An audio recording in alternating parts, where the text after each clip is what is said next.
Hello, hello, hello. Welcome to more stream. My name is Indez, and today it is Saturday here in Portugal. It is like what, 11 a.m., and we are ready to start another stream. Today, we're gonna have a massive day.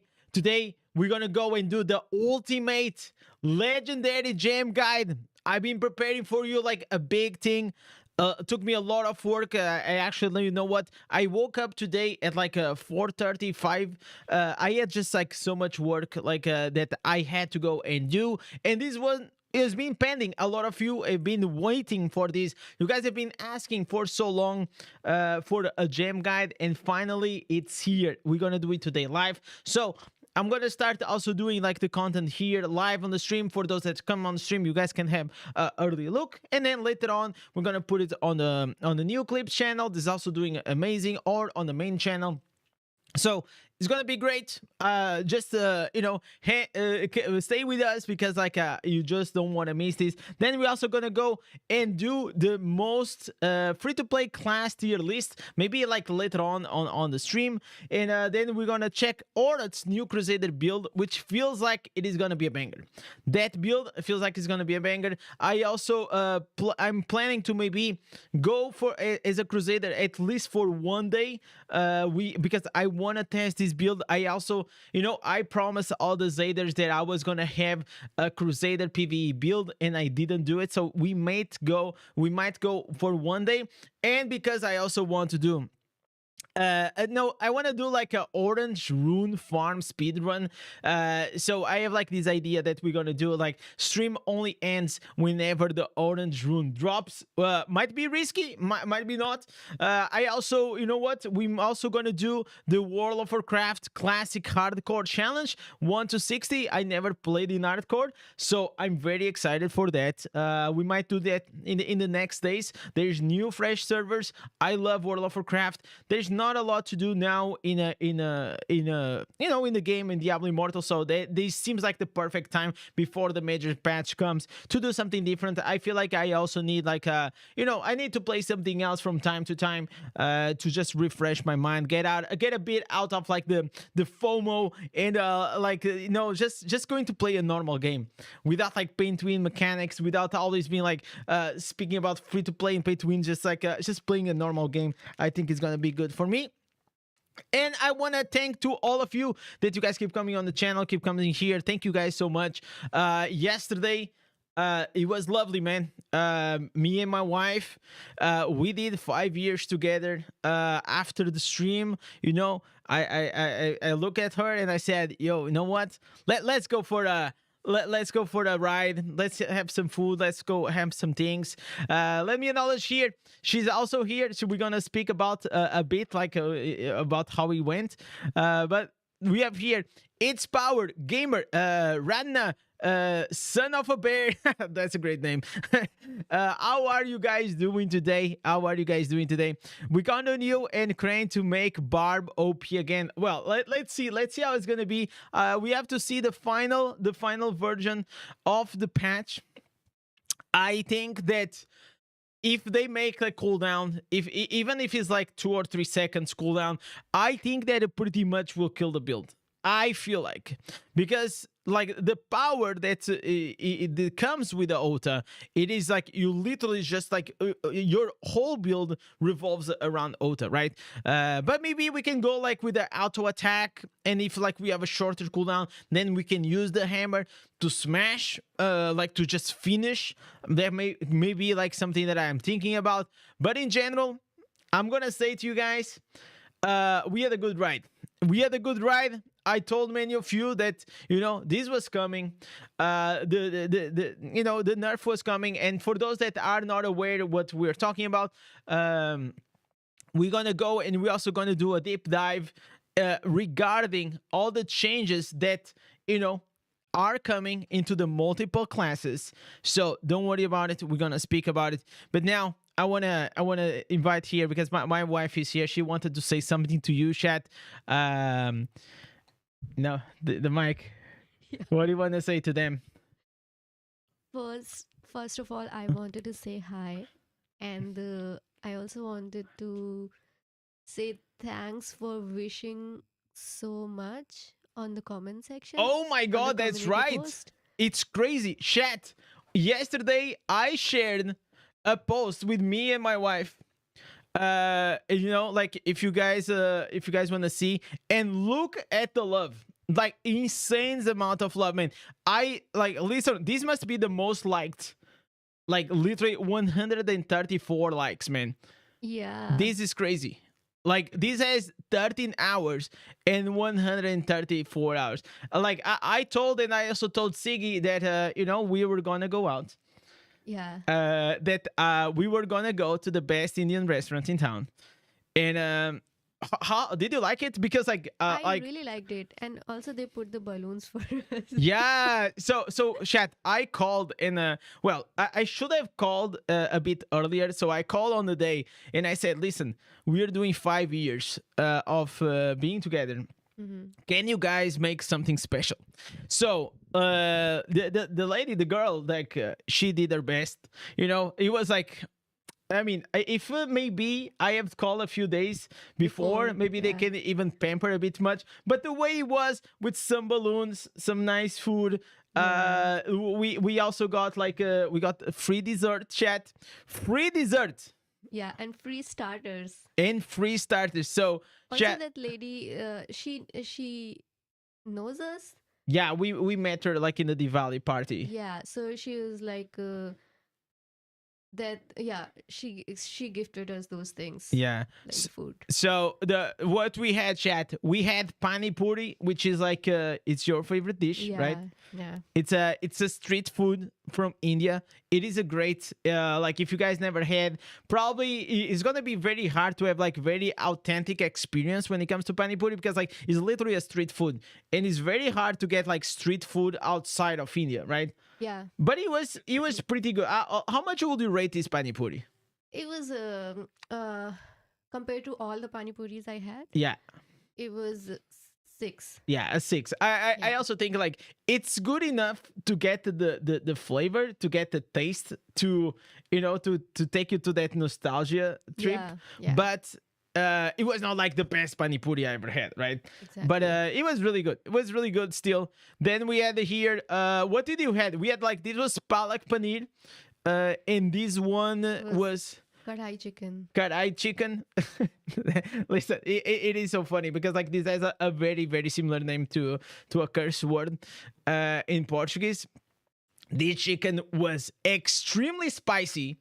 We asked like, okay, we want like Indian spicy chicken, so that's what we went with, and it was amazing. Like overall, like the food, like, do you think it was like? I still felt like it was still like I'm not gonna say like homemade, but it's not like extremely fancy. It was like a It was in the middle. yeah, it was in the middle, right? Yeah, yeah. Yeah. I liked it. It was pretty good. So Yeah. I tried other restaurant, but this one was so much better than the other one. Yeah, Definitely. definitely. So in the past, I took her like to one of the restaurants here in my hometown, and you know, like this one was definitely the best one. Yeah. It's also it's a brand new restaurant, so they definitely took care of us, and yeah, it was a really fun time. We needed it. Yeah. Before we also went to this very nice place. It Maybe was a cafe. chat. It was a cafe. Yeah. Yeah, maybe chat. My wife is thinking that maybe for the members only, we might start like sending some behind the scenes videos. Maybe we can do that. That's an idea that's been on the horizon, you know. Yeah. So So I really like shooting, like in general, you know. yeah, I shoot like these family moments and sometimes, you know, these special days.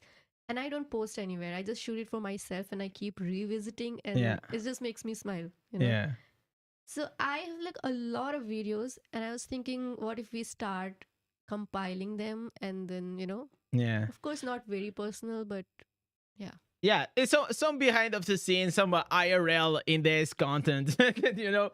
yeah. Maybe that's gonna happen. So, well, I had a lot of fun. I hope you also had to. Yeah, it was really fun. Yeah.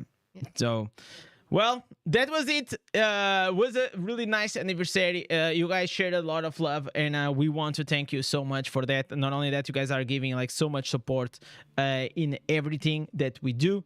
So, chat, we go, and we're gonna talk about some serious topic right here.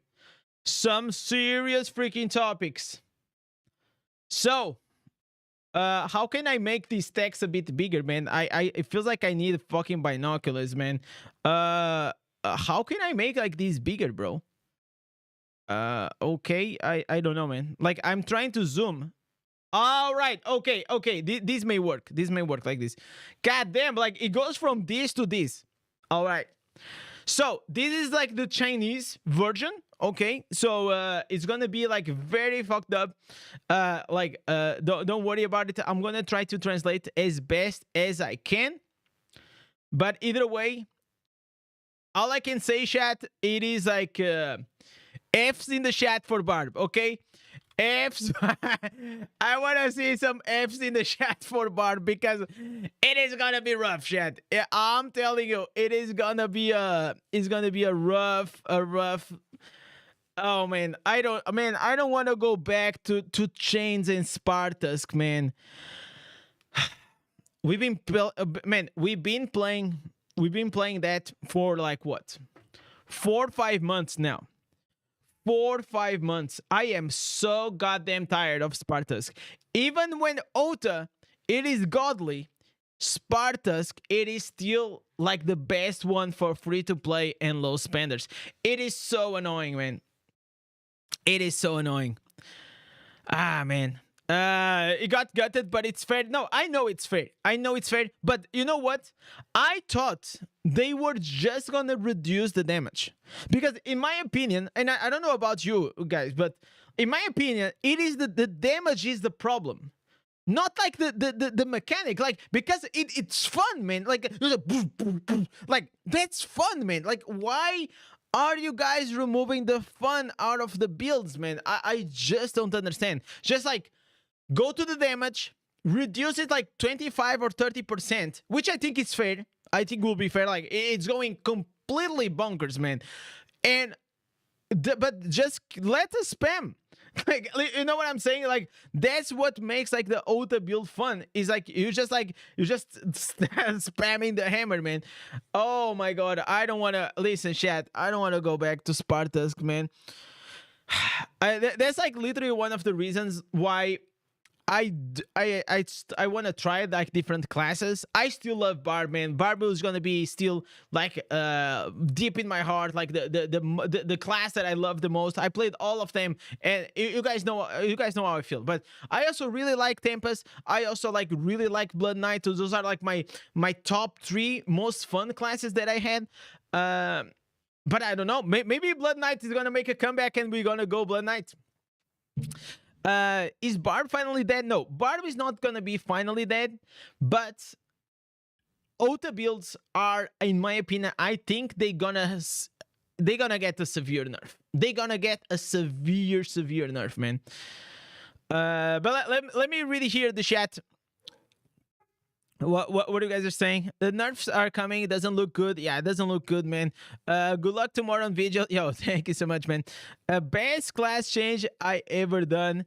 Like do you mean like going to Barb? Barb was it was really fun, man. When the server population is 75% barbarian, it's time for the nerf. No, I want to say something also, chat. I feel like it's fair. The nerf is fair. I'm just against the way they nerfed the ability, okay? I feel like they should have nerfed the damage overall and not the spam ability, okay? Because once you remove the spam ability, then the build is not as satisfying to play with, you know. So that's how I feel. But probably maybe they made some tests or something. I don't care. Like all I cared in the way my metric, like here on top, the way I see things is always fun. Fun is about everything, is above everything. So if a change or a nerf makes things less fun, I don't like that. And here by changing the mechanics and the way these builds work, it's gonna make it less fun. Because imagine like you're gonna be waiting like 4 or 5 seconds for your cooldown or 10 seconds for your auto cooldown. That doesn't make any sense, right, chat? um Yo, Saturn, also welcome, and also Avarice, welcome to the stream. Nuker, Brad, thank you guys so much. Uncle Kira, and we're live, we're freaking live, man. Gamer, is your wife from India? Her voice feels like Indian. Yeah, she's Indian. We met in India. I went to India in 2019, and we met there. And since then we were apart for like 2.5 years because of COVID. And then I went to live to India. We got married, and now we are in Portugal. Soon she's gonna leave me. She's gonna go back to India, but it is what it is, chat. At least I'm gonna have you guys. Hopefully, at least I'm gonna have you guys. Brad is saying it's not us, free to play Barb. That's the problem. Barbs with at high resonance and secondary at high level. Yeah, they become unstoppable. Yeah, Ota on giant barbs, like literally like 8, 9, 10K. That, like, especially because the issue is roar of preservation. Okay, so roar of preservation, it is an essence that gives you to do 50% more critical hit strike and gives you lifesteal. So this essence only works on whales. Okay, I tried multiple times. Listen, if you're a low free to play to low spender, it's not gonna work on you because you don't do enough damage.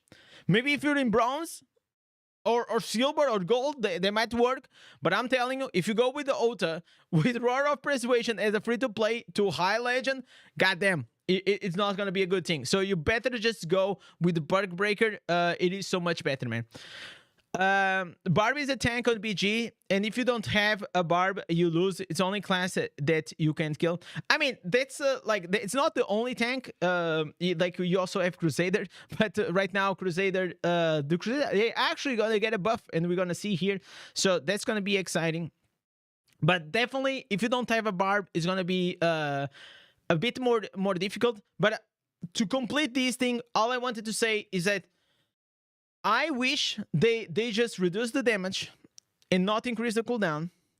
And I feel like the main issue here, like the bigger issue here, has nothing to do even with Barb or any other class. It has to do with the matchmaking, because it's so stupid, chat, that we are getting.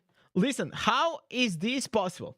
Tell me, how can, like, I put this on the Diablo Partners program, okay? Like, look at this match that I had. I literally had 7 barbs.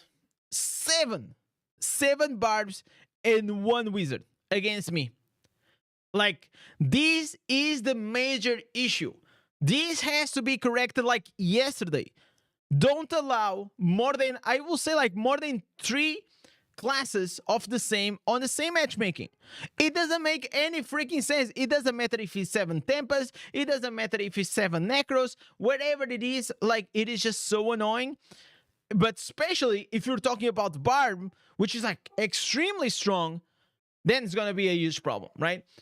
So this for me, it is 100% like the most the biggest issue, like the overall issue.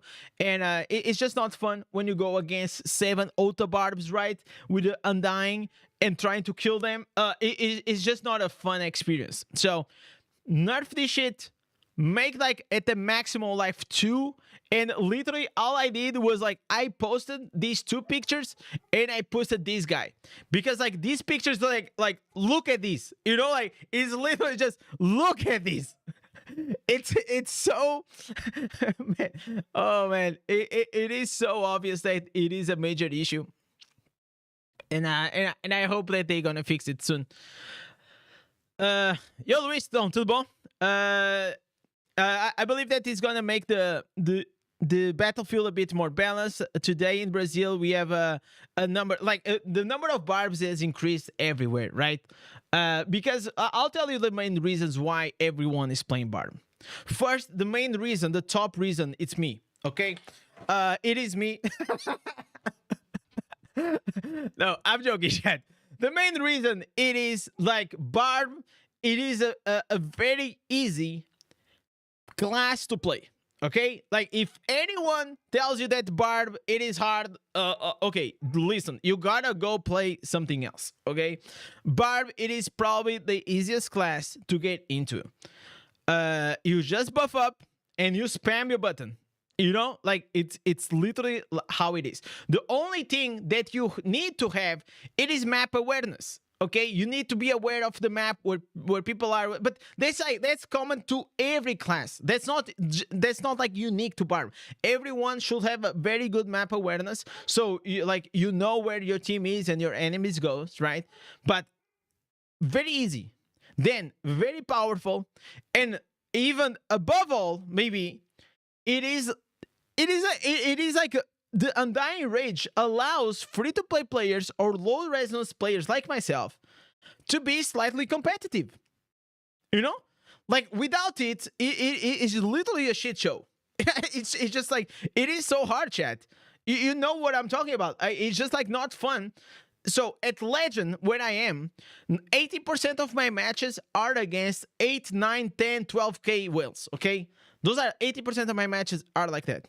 And as a Tempest, it's like I'm throwing my bananas, and then I have like Evil Monster or Rug or like one of like these big whales in front of me playing Barb, and it's like I'm literally trying to tap them, and it just doesn't do anything. I can't even almost break their shields, right? So in that sense, Tempest, even though it is supposed to be a damage class, it does a lot of damage. If if I'm playing around my resonance, I can kill, I can do everything. But versus like a high class, like a high resonance player playing Barb, I cannot do anything, right? So that's what the issue, because then they just gonna chain me, they just gonna hammer, and my Tempest, my dear Tempest, is dead, man. So I feel like Undying Rage is very good, right? He avoids you from dying. It's also one of the reasons why you can go Necromancer. Necromancer also, you have the Board of Time, which is also really good. What else we have, chat? We have like Wizard is also very good to play, free to play. Like those three classes, maybe you can even draw there. Maybe Crusader, because of the bubble, but still I don't think like Crusader is like Crusader nowadays is not that free-to-play friendly, in my opinion, just because if you go near the idol and you don't have a bubble, you're just gonna die. It is that simple. Yuri saying the main problem is that mechanics of the game. It's because the objective of the game is to stand on the idol and push forward. No other class fits the role than Barb. I mean, right now, yes, but it was not always like that. There was a time, like probably what, chat, 6 months ago, 7 months ago, Barb, it was like literally a meatball sack. Okay, we didn't do anything. Like literally, like no damage, nothing. I didn't even play the game. Who was the king?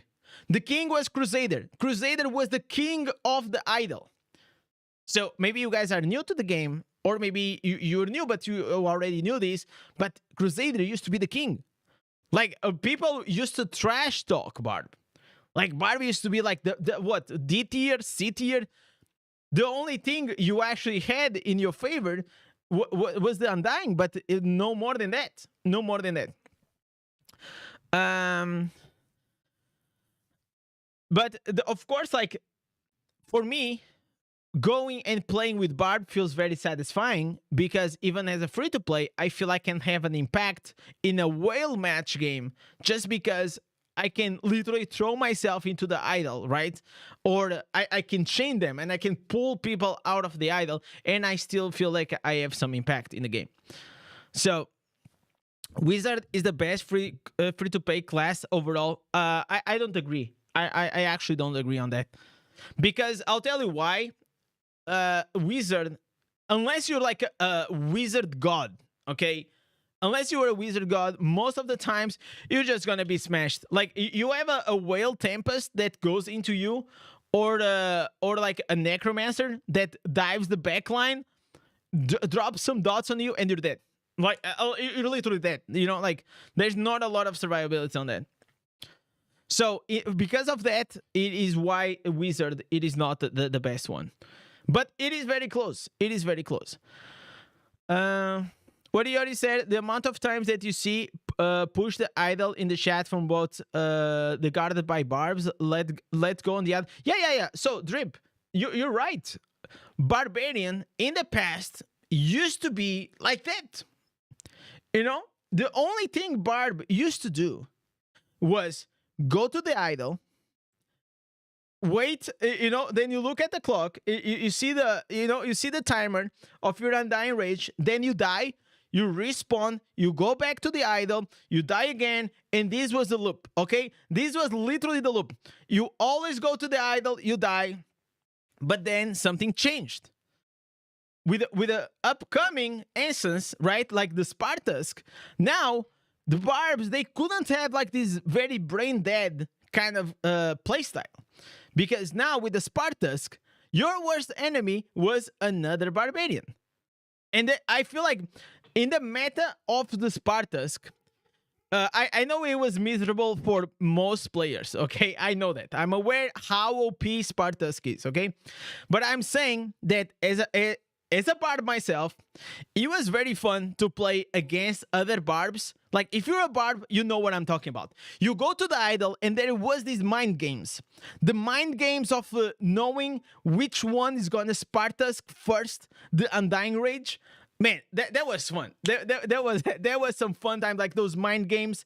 And I could get some advantage because I could play around like the Spartusk cooldown. And that, for me, was really fun. Pit of Ursus has huge potential. I think he has huge potential. I also agree. I think like the Pit, it is one of maybe the skills that we might seek upcoming in the next patch because of all these auto nerfs. But for the Pit, you need to use your brain, okay? You need to use your brain because you can also get your teammates stuck. So a lot of people only focus on the enemies, but you cannot forget, chat, you cannot forget you also playing with your friends, and you can also get your friends stuck, okay? It's not your stepsister that needs to get stuck, like, okay? So we gotta take care of that. We gotta really take care of that.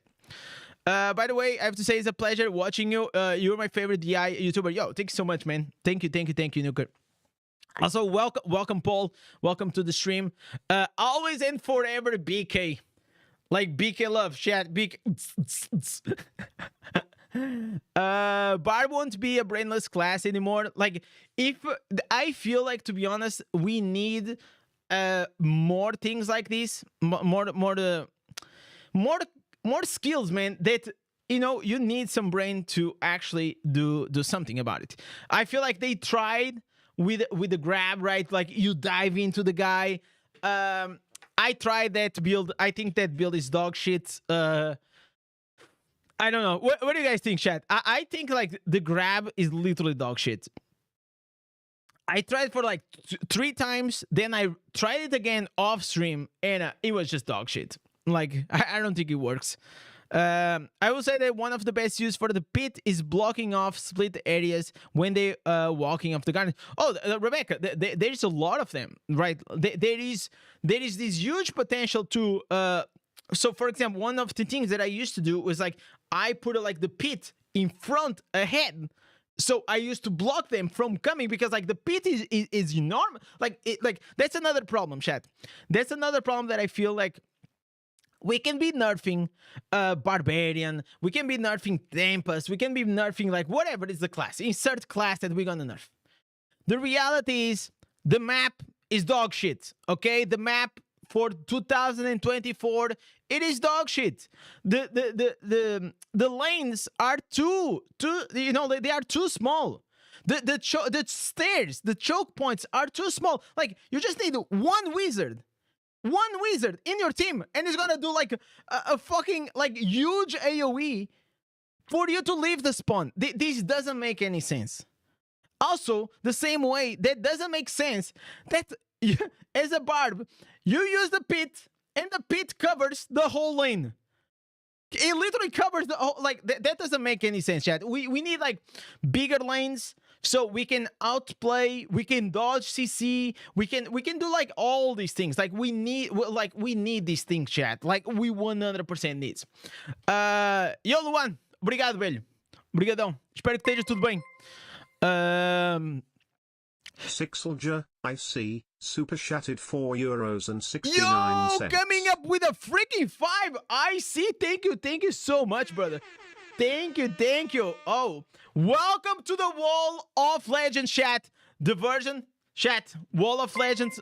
We have here IC coming up Paul with a freaking 5. Also, Paul coming up with a 3. €3.33. Yo, thank you guys so much. Welcome. Today is Saturday chat. It is the weekend. We're gonna go and we're gonna do the ultimate legendary gem guide. Is gonna come today. I know, I promised you for a while, and today it's coming. Today 100% is coming. I see. Thank you so much for the 5. Wait. Let me see if I have a better one. Why is it not typing well?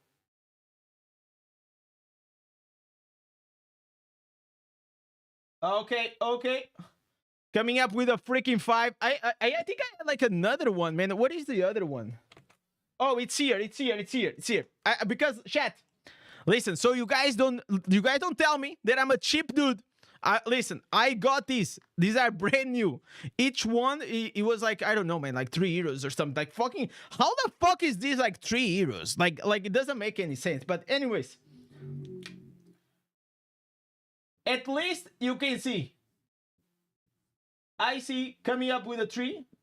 So the way it works, chat, is like this. If below €5 is gonna be black, between 5 and 15, it is gonna be blue, and then you have like the red one, right? The red one is 15 more. So we have here from. Let me see here. We're gonna push Paul. Yo, thank you so much, Paul, with a 333.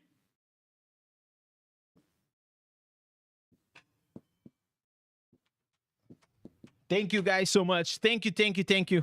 Welcome to the Wall of Legends, brother. Welcome. So, going back to the content, chat. Going back to the content. This is a lot. We have a lot to discuss when it comes to this, man. We have a lot to discuss. So, the first one that we're going to talk is going to be the Demon Hunter.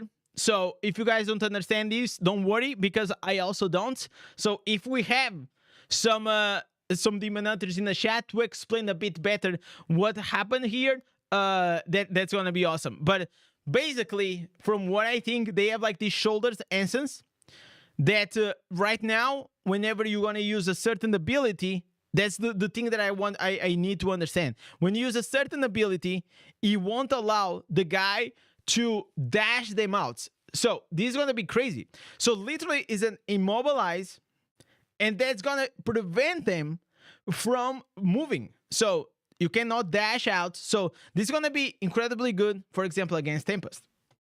So I quite like that. Then we have here what developers have to say to enhance the Demon Hunter flexibility in facing and advancing enemies. So pretty much they are talking about like Tempest. They're probably talking about Blood Knight now. They are talking about anything that goes into the backline, right? Monk.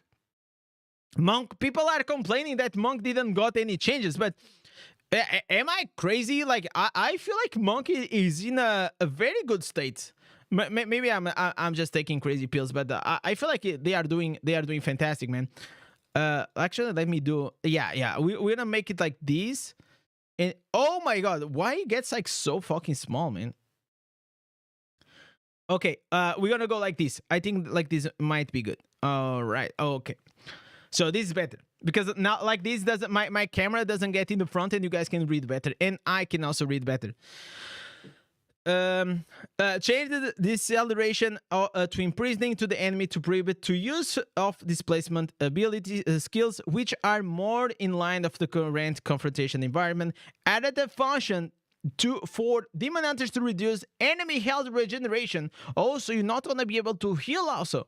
Hopefully Demon Hunter can actually put some pressure on the enemies on the high regeneration ability. So probably they must be talking about tool chat. They must be talking maybe about Barb or who else? Maybe monks. Monks, they also heal themselves. Any other class that also heal themselves? I actually don't know. But if this is gonna bring back Demon Hunter to the meta? I don't think it's enough. I don't think it's enough because I don't know, man. Right now, like, do you guys think like just changing just like this small change gonna bring them into the meta? I don't know. Like, Demon Hunter is still very strong. It is definitely one of the most. I'm not gonna say it's like the most high skilled class in the game. It's not. You know, that's probably like Wizard and Tempest and maybe something along those lines.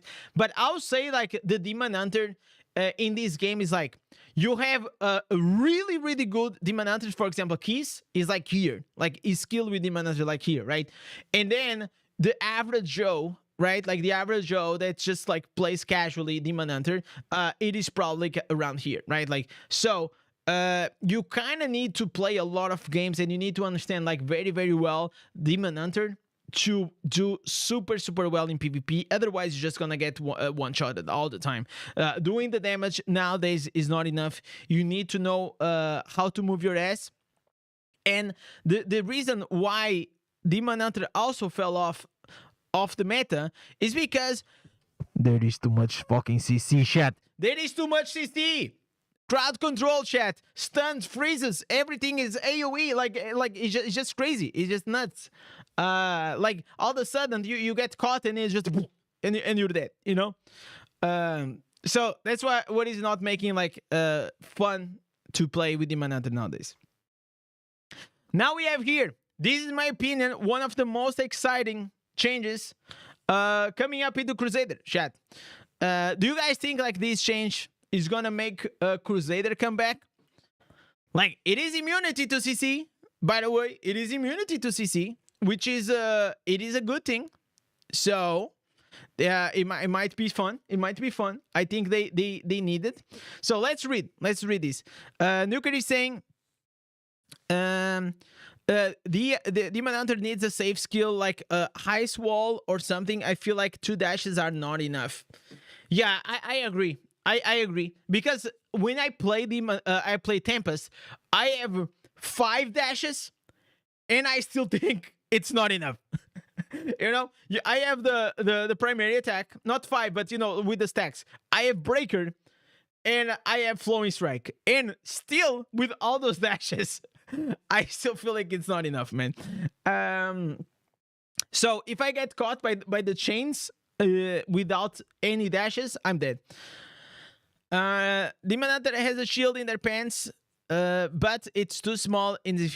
Shields are not enough, especially for free to play, low spender. Your life pool. So if I show you here, chat, like look at this life pool. This life pool, it is okay. Actually, is growing. It's like what is this? 380,000, right? So the shields that I'm gonna get, if it's like 10%, it is gonna be what, 31k? Man, that's literally 1 primary attack. That's almost like, that's like 1 or 2 dots. You know, that's literally 1 or 2 dots. Let's go here. Let's go back to it.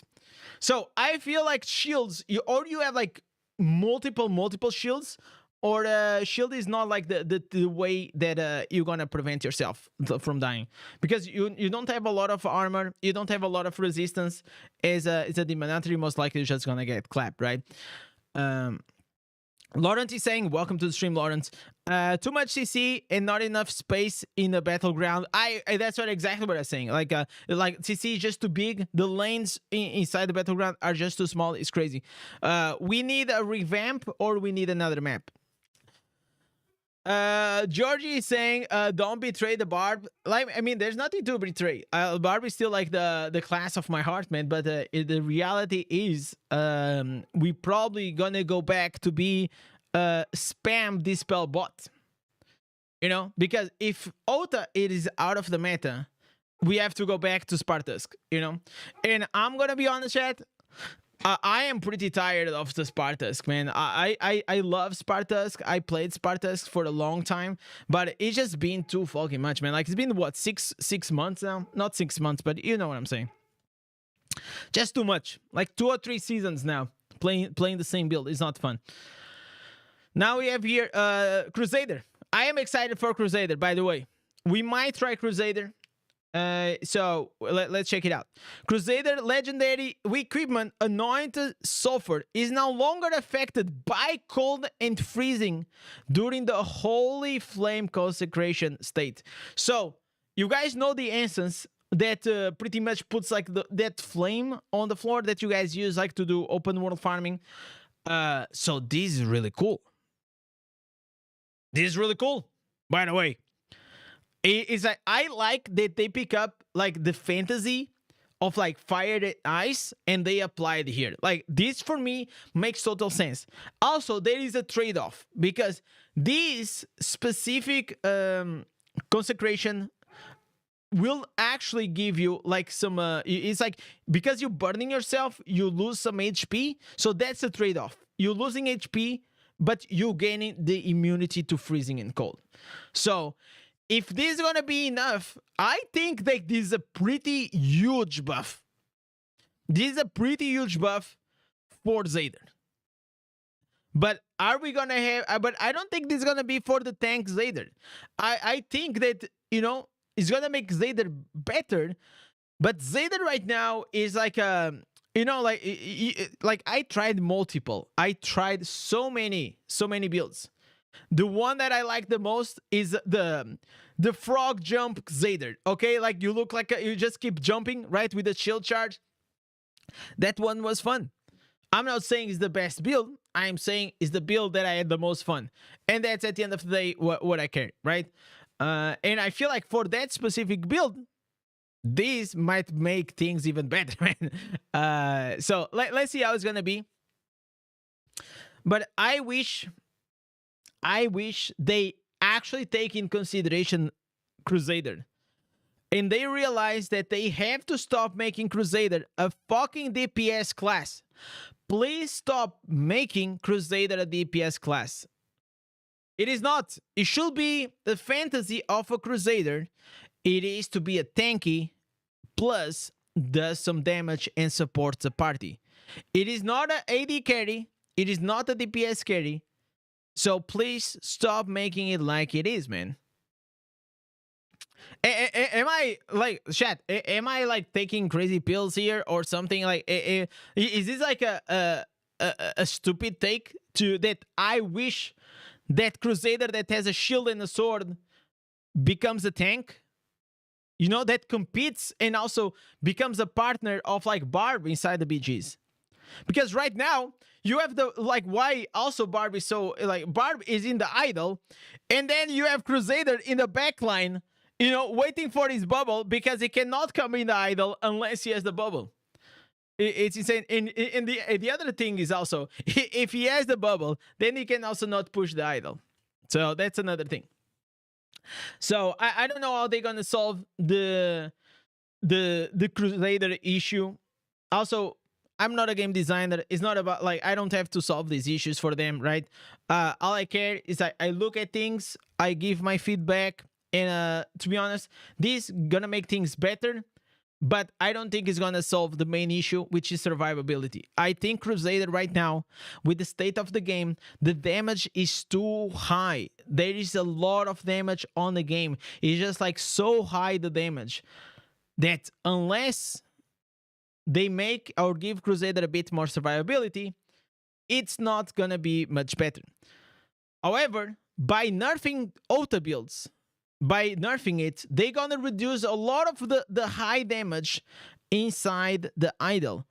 Like the same way they nerfed Spartusk with a cooldown, that made in a way a Crusader better. So those are like things, secondary nerfs to other classes that most likely is gonna make Crusader better.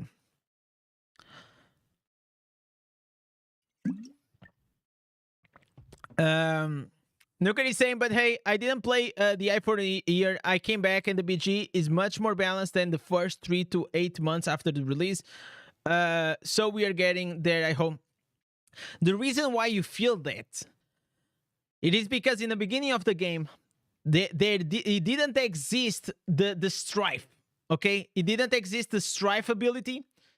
So what is the strife? The PvP strife is pretty much nowadays all the stats inside the game are nerfed by 66%, right? The crit is nerfed, everything is nerfed. They also very recently they nerfed the total damage, but it's still not enough. You know, I feel like it's still not enough. But the reality is like the more they nerf the damage, the stronger the tanks will be. That's like the other side, you know, like the secondary effects of like nerfing the total damage inside the BGs, or adding more damage reduction, which they did. It just made Barbarian stronger, right? Yo, Aurelian, welcome. Like for the algorithm. That's right, man. That's right. It's because Crusader support answers are trash. That's why they go DPS. Yeah, exactly. That like, and even like the support is not that interesting. So here, the second point: the judgment of the Crusader legendary equipment, Star of Vanity, will now apply a condemn effect to the enemy. The damage suffered by the convicted target will increase with damage. I mean, that is okay. I don't know, like this just like a damage increase on the target. I mean, what do you guys think, Crusaders? Yeah, I think it's fine. It's just like it feels like or a PV, or it doesn't matter. Like again, we need things more like this. You know, immunity to CC, or in this case, cold and freezing. We need more of these to Crusader. Otherwise, we're gonna have a problem. So the developers' comments: they added immunity to cold and freezing to Crusader. Hopefully, this will give players more opportunities to fight against cold and freezing. Oh, okay, no shit, chat. The condemnation is a new attempt, hoping that Crusaders will have a greater advantage to fighting against enemies who frequently use skills. Oh! So the damage suffering by convicted target will increase when using the skills. Okay, to be honest, I'm not a huge fan. I don't like the condition. I don't like this condition because it's not up to you. But maybe it's going to be strong. But I don't like the condition. I should be like, just apply damage increase and that's it. So, chat, we reached to the best class. Barbarian. Let's talk about it. We already spoke a lot, so I'm probably going to be a bit shorter on this one. But let's see. Modifications. The cooldown of the Barbarian legendary equipment, 1,000. This is like flicker tone, okay? This the translation flicker tone. The Hammer of the Ancient skill has been lengthened. The basic damage has been reduced, and the maximum damage after being fully charged remains unchanged. So, again, my feedback is like, I wish that they should have nerfed the overall damage of the Ota and not increased the cooldown. We'll have to wait, man. Like, depending how much, like, what do you guys think will be a reasonable nerf? Like, what do you guys think? Like, it is a reasonable time of cooldown for this. Like, if they make it like 10 seconds, that you can only Ota every 10 seconds, because they are going wild. Like, they literally made like Spartas going from like 12 to freaking what, 25. So they are going crazy with these nerfs. I don't know. Chains is the most OP skill. I agree. Not skill, instance. The instance is the thing is OP. Okay, I'm not gonna say it is OP. I'm gonna say it is strong and is part of the kit. You know, I don't think the chains are OP. Maybe they can, if one day they're gonna nerf it, it's gonna be a bit the range that they pull. But the reality is, like, if you start nerfing Ota, then what are you gonna do? The only option is gonna be the chains. Okay, now we're gonna go for the chains. Now they nerf the chains. Then all of a sudden they're gonna put Barbarian in the spot that's just gonna be again a ball sack, right? Like, literally just goes to the idle stands and dies. So they have to be very careful with what they do, because, you know, otherwise they just gonna kill the class. And I don't think like that's good for anyone. I'm okay with that, with them making like Barb slightly less strong, but in my opinion, I always prefer whenever they buff every class. You know, YOLO, what's up, man? So let's see what is the reasoning, because this is like what I'm curious about. What is the reasoning for this nerf? What developers have to say is the current version of Barbarian players have built a new combat style. No. It's not Barbarian players. Indez have built a new combat style with the auto build. We did it, chat. We did it. It's all ours. Like, where are my credits? Barbarian players have built a new combat style around the legendary Flicker Stone, with a shorter cooldown timer on the Hammer of the Ancients. Players have gained an advantage in confrontation through their own wisdom and operation. That's right. At the same time, the current short cooldown time of the entry actually increases the player's operation burden and also brings unfairness to players playing on different platforms. Okay, chat. Okay, chat. I understand the reasoning now. So what they are saying, it's like pretty much they are saying this, chat. Players on PC are too strong. If you play Ota on the PC, it's just easier, okay? And if you play on the mobile, it is harder. But what they are forgetting is, like, because you can spam auto build, you know, you don't really need to go in auto attack, okay? Like, auto attack, especially in PvP, it's like you barely need to use auto attack. Like, if you're using auto attack, most likely you're not stacking your auto build like too fast, like the 5 stacks. So probably you have you need to put like a few more poisons or something. So I think they are making this adjustment because, you know, they are seeing that players on mobile, maybe they cannot play Ota as well. So maybe that's their reason. So it probably, chat, after reading this, I think we're gonna have like some 6 to 10 cooldown. Oh man, that is gonna be a lot, man. Oh my god. I mean, we have some cooldown reduction on the Hammer of the Ancients in a few instances, but still. Blood Knight dash is really OP. I don't think it's OP. It is very vulnerable to CC. It is a very strong build, but it's very hard to play unless you, like, most players are definitely playing with macros, and when you see a player playing with a macro, spamming all those dashes at the same time, well, then that's unfair. But it's not because it's OP, it's just because they are using a macro. But it's very vulnerable to CC.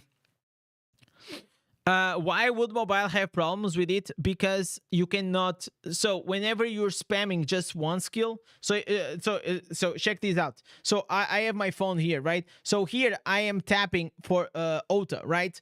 So if I'm tapping and I'm spamming Ota, I cannot spam my primary attack. You understand? So it's like, or you spam your primary attack or you spam Ota. So it's like oh, I don't think people are playing like this. You know, they are not using like 2 buttons. I wish they had running battlegrounds in partying so we can also play together. I mean, that will be cool, but that has to be a separate leaderboard. That has to be like a 2-man queue, a 4-man queue. You know, they have to make a different leaderboard. I think that will be cool. And to be honest, if you see on the cutthroat basing, I think that's like the pilots. They implemented the system inside the cutthroat basing. I don't know if you guys actually check this. Because nobody fucking cares about cutthroat basing. But you can go here and you can do a custom mode, right? And you can create warband raid. So you literally can create a raid. You can invite your friends, right, or randoms, and then you just join the match. This is pretty cool. I feel like this is the first iteration of what it might be in the future. The duo queue, the party queue, you know. So I think we're gonna have solo queue, and we're gonna have party. It's the same as League of Legends, you know, like League of Legends, they do like this extremely well. everyone can use a controller. Yeah, but like the people that use controller, they are so small, man. It is like such a small percentage of people that actually lose controller. That's the same thing as you saying why you go walking when like don't you have a car? You can go so much faster. Like a lot of people don't have car and they have to take the metro or go walking, right? So by saying, oh, why don't you use a controller? Yeah, because people don't have the money, and not everyone wants to go to work with a fucking controller. You know, it's just like not very practical. I just joined. How much did they increase the cooldown? We still don't know. No clear. We still don't know. So yeah, I think that's what they're doing. They are trying to adjust for mobile Andes. I mean, it is what it is. Definitely. If you're gonna listen, I always think that if you do PvP on the PC, you're always gonna be stronger, man. Like it's just like you just have like so much more controls, because having a like you moving with one hand completely like here on the keyboard, and you can also spam skills, plus you have the other hand with a like I have my buffs, I have my primary, I have the other attack, like I have everything on my mouse, like but not everyone is a PC Andy. So therefore, in the balance adjustments on November 26, we will slightly increase the cooldown time of the above skills, hoping for maintain the fairness among multiplayers. At the same time, we'll reduce the initial damage and keep the damage after full energy is unchanged, returning to the original intention of charging design and bringing a more balanced experience. So basically, we are maintaining the damage. So they are lowering on the downside. So you're gonna have to build your character in a way that you most likely gonna have to recharge very fast. Like nothing changes in that aspect, right? You still want to go with a 4 out of 4 Wrath of the Berserk and everything, you know? So we'll see. We have to see the cooldown to see if it's gonna be viable. I hope they don't kill, but to be honest, I think they might. How is Crane doing? I think Crane is doing good, man. He's playing other shit, man. A lot of partners, they are just tired of the game. There's nothing new, exciting, you know? And also you have to understand, like, they have been playing the game for so long, and they've been wanting, like, changes in the game that they are not coming. So it builds up, like, a lot of frustration. Because, like, understand, like, creators, they are also players. Before you are the creator, you are a player, right? So you know, the same way you guys get frustrated at the game, I think like creators, in a way, they get even more, because we have like this role of giving feedback, and we give like a lot of feedback, but you know, like then the changes you wanted, like they don't come into the place, and all these things. So yeah, he's having some fun. He's playing other things, and I think whenever like Inferno 4 comes, because to be honest, there's nothing new on Barb. There's literally nothing new on Barb. We had the pit though. You had the pit. Besides that, there was not much. So Barb, it is let's see. It's gonna be totally dependent on how much they're gonna increase the skill cooldown, right? So then we have here, chat, Necromancer. Okay, chat. Can anyone explain me this shit? Like why? What is the problem? Like, I never saw these.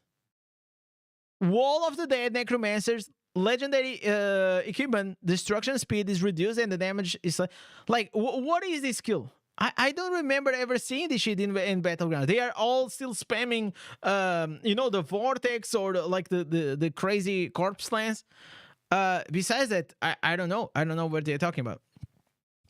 But let's see here. The Necromancer legendary equipment, increasing wounds of the only spear, will also give the enemy an additional serious injury effect to reduce the health recovery. So I think like they are going very deep into these, like avoiding to a health recovery. It's not like we actually are recovering a lot, but I don't know. Maybe it's like the lifesteal from Barb that they want to nerf. Second, the Ghost of Necromancer legendary equipment, Wind of Death, now applies a curse of weakness that affects the enemies when they hit. The damage caused by the cursed enemies is reduced, and the use of skills also extend the duration of the curse. Hmm. So this curse is gonna the damage caused by cursed enemies is reduced. So you know what is my oh man, if you played WoW, World of Warcraft, Warlock, Curse of Weakness, this is literally this chat. It's this ability. Like it is literally this ability. Curse of Weakness increases the this increases the time between the attacks. Okay, so maybe they changed, but I think in the few what was like the Warlock curse that I think there was a curse. I thought it was this one that made them do less damage. All right, I think this is cool. I think necromancers, if they go into a more, because like as a free to play necromancer, you want to go into a more like support role, and I feel like right now it's just like everything is about like DPS and kills and in being the MVP, you know. So I don't know, yeah, but overall necromancer, it's okay, it's okay. Do you think there will be a new class in the future? Yeah, of course it will be. Like every summer. I think every summer it will be. I see you saying, I have seen so many people talk about never seeing a necromancer using the Wall of Dead. Yeah, like, do you? Like, I don't know. I just don't understand. Like, at least here in Europe, maybe there's like a regional China meta that we are not aware. So hi Dark, seems that like Zader is getting some good buffs for PvP. Yeah, he's getting an immunity buff. I think that's gonna be cool. And maybe some shoulders, but I don't know if the shoulders they're gonna replace the the bubble or the rose one. So the comments are developer comments for Necromancer. Added the ability for the Necromancer to reduce the enemy's health recovery. I hope the Necromancer can put pressure on the enemies to high recoverability and increase the fun of the confrontation. Curse of Weakness is a new attempt. We hope Necromancer will have a greater advantage when fighting enemies who frequently use skills. So they are trying to implement like this new mechanic in a game that is like a curse or a debuff that you have. And whenever you keep spamming skills, it's gonna, increase the effect of that curse or debuff on you. I mean, it's a new try, it's a new thing, Wall of the Dead currently lasts for too long, which can also lead for some adverse experience in extreme cases, so the duration of the wall has been reduced. I mean, all right. Is it like the pit? Let me see this. What is the Wall of Dead, man? Diablo Immortal, what is it? Necromancer, Wall of Death. What is this? Necro wall. Can I see? Is there like a screenshot or something? Is the bone wall? No, it's not the bone wall.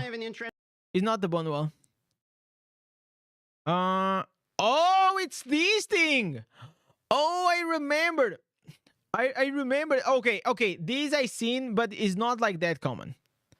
It's not like that common,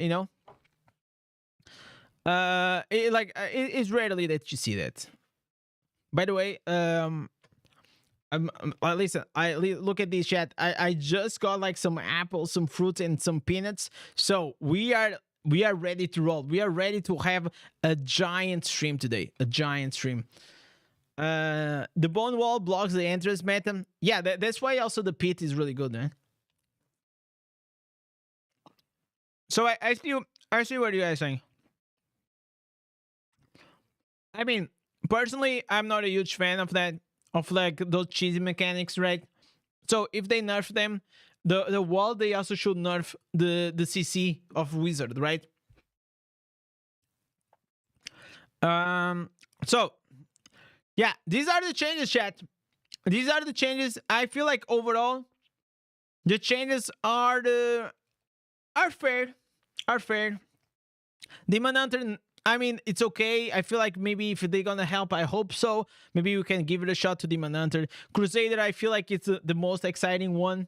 And did you realize that? Oh, wait. We were skipping the Blood Knight. So Berserker is not Berserker. It is the Blood Knight. I think. Right, chat? Shadow Infusion. Yeah. This is the Blood Knight. Why do they call it like Berserker? Like this so crazy. Yeah, namaste, brother. So modifications for Blood Knight. The cooldown of the Berserker legendary equipment, so the Blood Knight legendary equipment, skill tracker is extended and the damage is increased.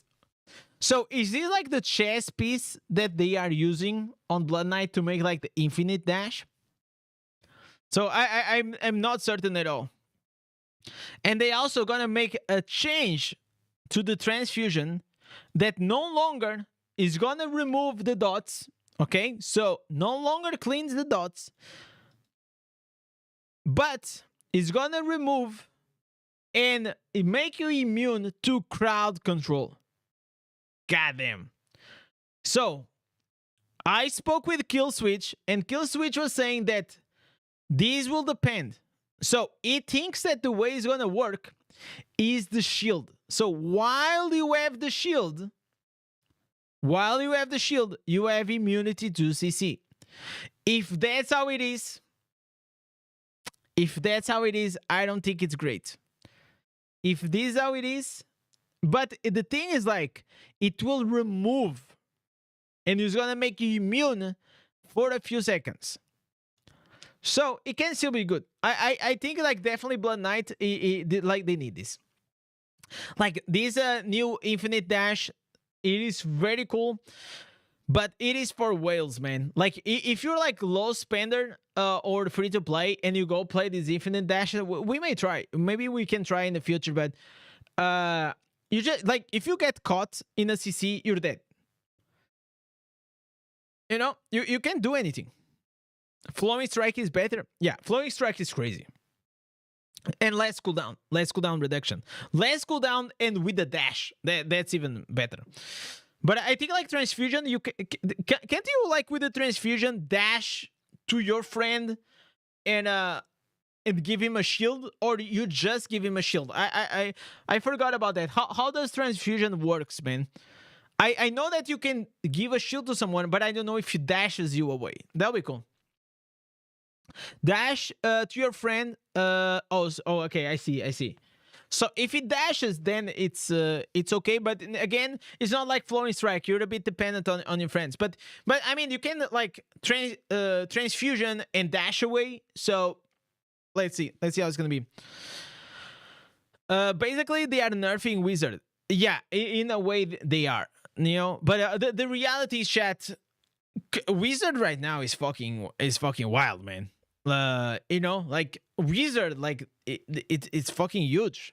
Like I feel like Wizard will be more balanced if they just make the map bigger. But because like you put one cast of your Wizard and it just occupies the whole lane or the whole stairs, it is nutty.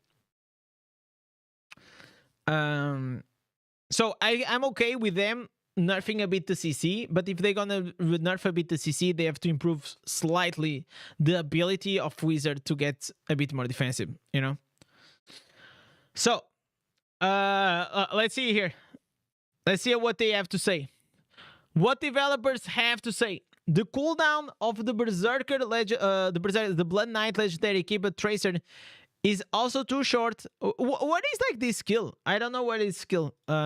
We have adopted a similar balance adjustment approach on the Barbarian legendary equipment, Flickerton, slightly increasing the cooldown time of the skills and slightly increasing the damage. So yeah, I think like this is the Inferno 3 chest. I think like this is the new chest piece or something. The one that it made like this infinite dash ability possible. Shadow Infusion skill is currently too close, and the function of immunity to negative status allows the Blood Knight to ignore all interactions with the opponents. This will affect the confrontation experience of other players and reduce the fun of the skill match for Blood Knight. Therefore, the next version will slightly weaken the shield, retaining the most used immunity. Okay, so here, look at this. They will make the shield slightly weaker, but they will make it so you have immunity crowd control. So I hope like the immunity to crowd control is not only when you have a shield, but it's like a buff. You know, like a buff for like a X amounts of seconds. You know, I think that'll be fair. But also making it possible so other players can interfere with the Blood Knight. All right. I feel like you know, this is still, you know, to be confirmed. But let's be honest. What is like most of the things here are gonna go live. What date is today? Today it is the 23. This is for the 26 version. So most likely on Monday, chat, we'll have a confirmation. And all I care, chat, is this, chat. All I care, to be honest, it is to know what is gonna be the cooldown.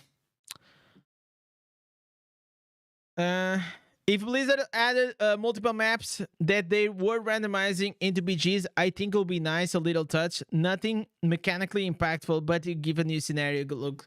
Yeah, so there are two approaches that they can take, right? So, or they do the League of Legends approach. So, if you guys know League of Legends map, League of Legends map over the years, right? So look at this. So there was a lot of changes, chats. Like it started in 2009. Okay, so this was the first map I played like around this area. Oh my god, chat! Look at, oh my god, look at this. And it's always been roughly the same Oh size. my god. But of course, when analyzing the So I used to play League in I think season 2 to season 4 or 5. Are not exactly the same. Man, this is some fucking nostalgia right here, chat. But now there's a lot of changes. Like this is how it used to be. Then there was like this update. So they change, they maintain like the core instance, the mechanics and everything, but then they just change how things they open the lanes. So here, like they open the lanes, like if we go here, if you compare in the future, like there are new monsters, they are like it's so vastly different. I wish like we could have like a okay, so here's how it is. The map is still the same, right? It is still 3 lanes. Okay, these they never change. What they changed was this. They opened slightly the lanes to be more fair.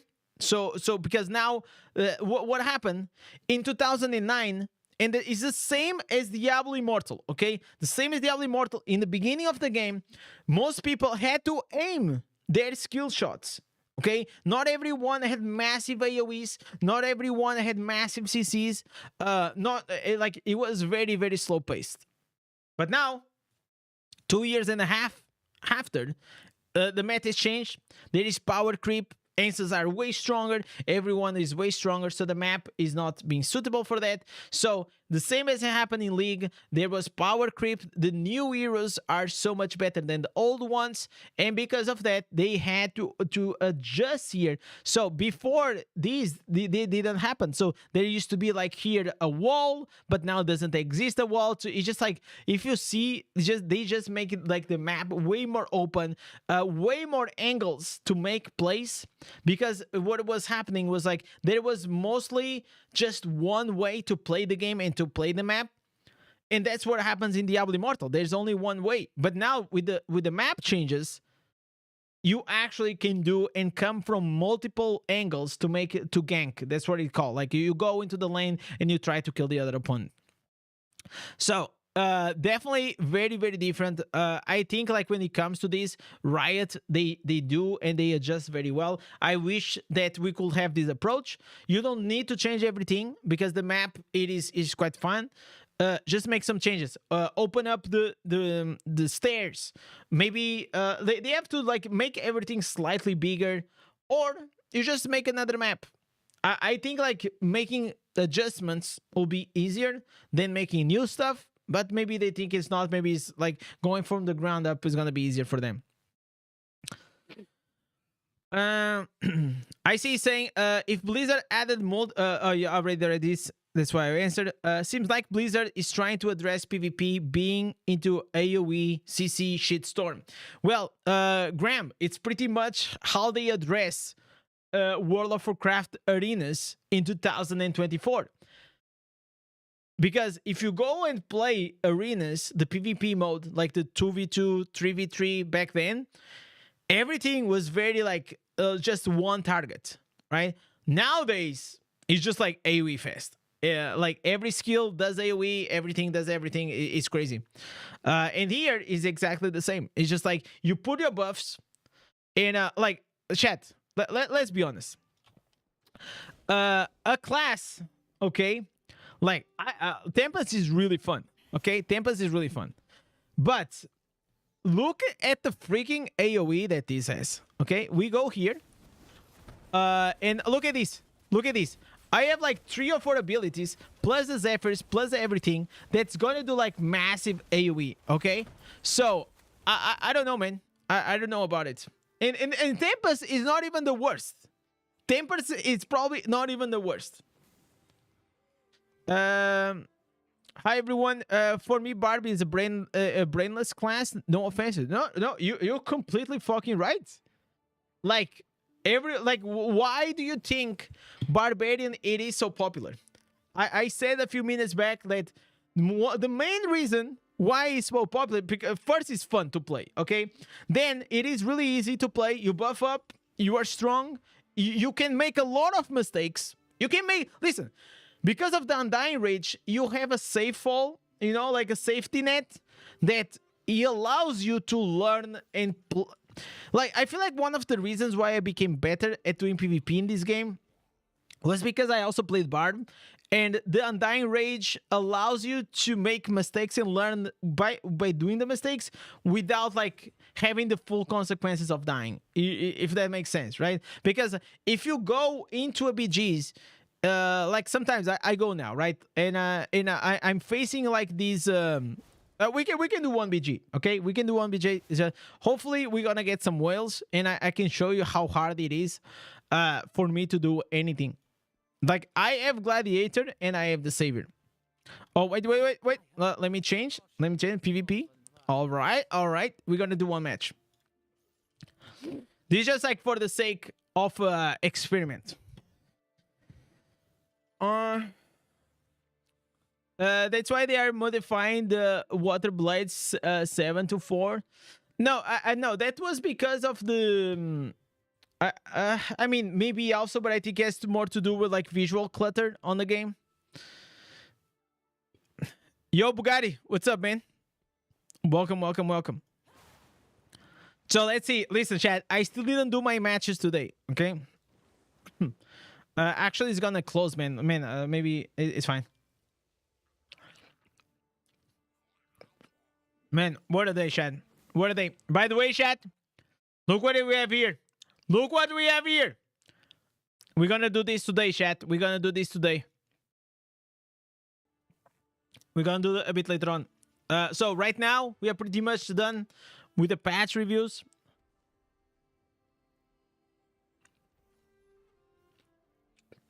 I can't listen. One of the annoying things of fruits is like, you see, chat, if you don't eat like very quickly, they start oxidating, man. That's it's so annoying. So I gotta eat, otherwise my wife is gonna kill me that she cut this so nicely and I didn't eat.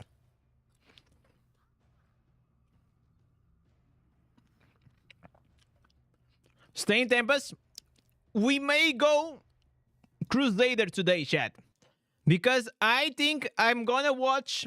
We're gonna watch like this new build from Orat, and I have a special stream planned that I think I will need Crusader for it. So we're gonna watch it, and you're probably gonna test it. And well, we got ourselves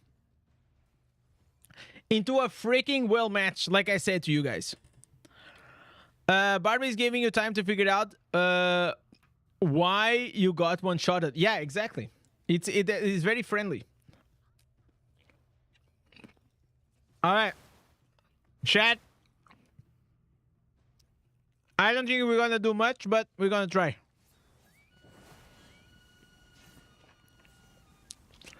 Look at that, man. Even the whale is stuck.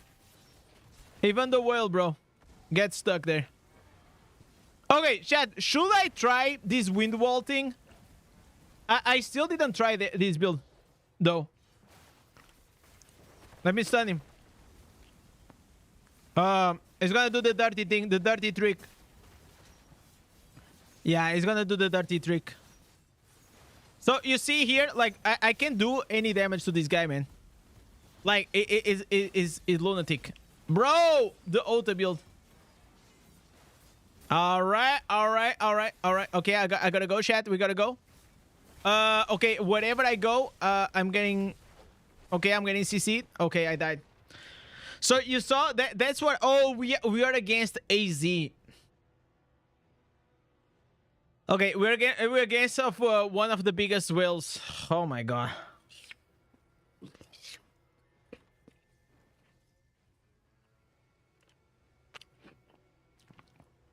You know what's gonna be, chat? Yeah.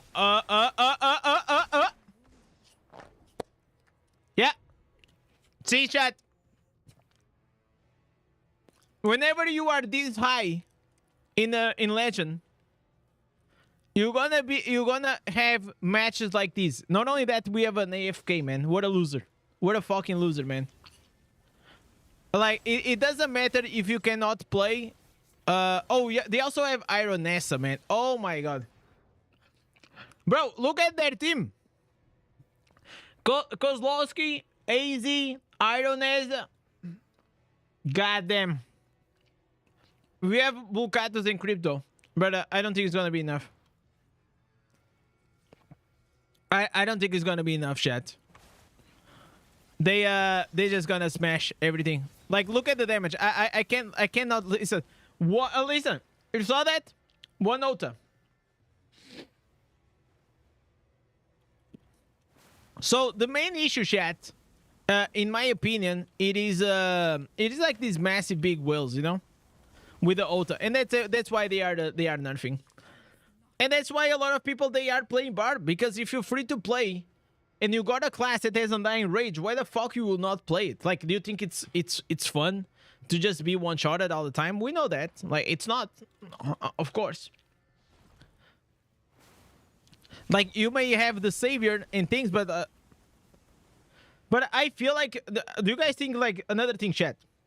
I feel like the seasons should be shorter, okay? Like, there was someone, like, I already said multiple times, but yesterday on the stream, they also said that, and I completely agree. I think the seasons, they have to be smaller, man.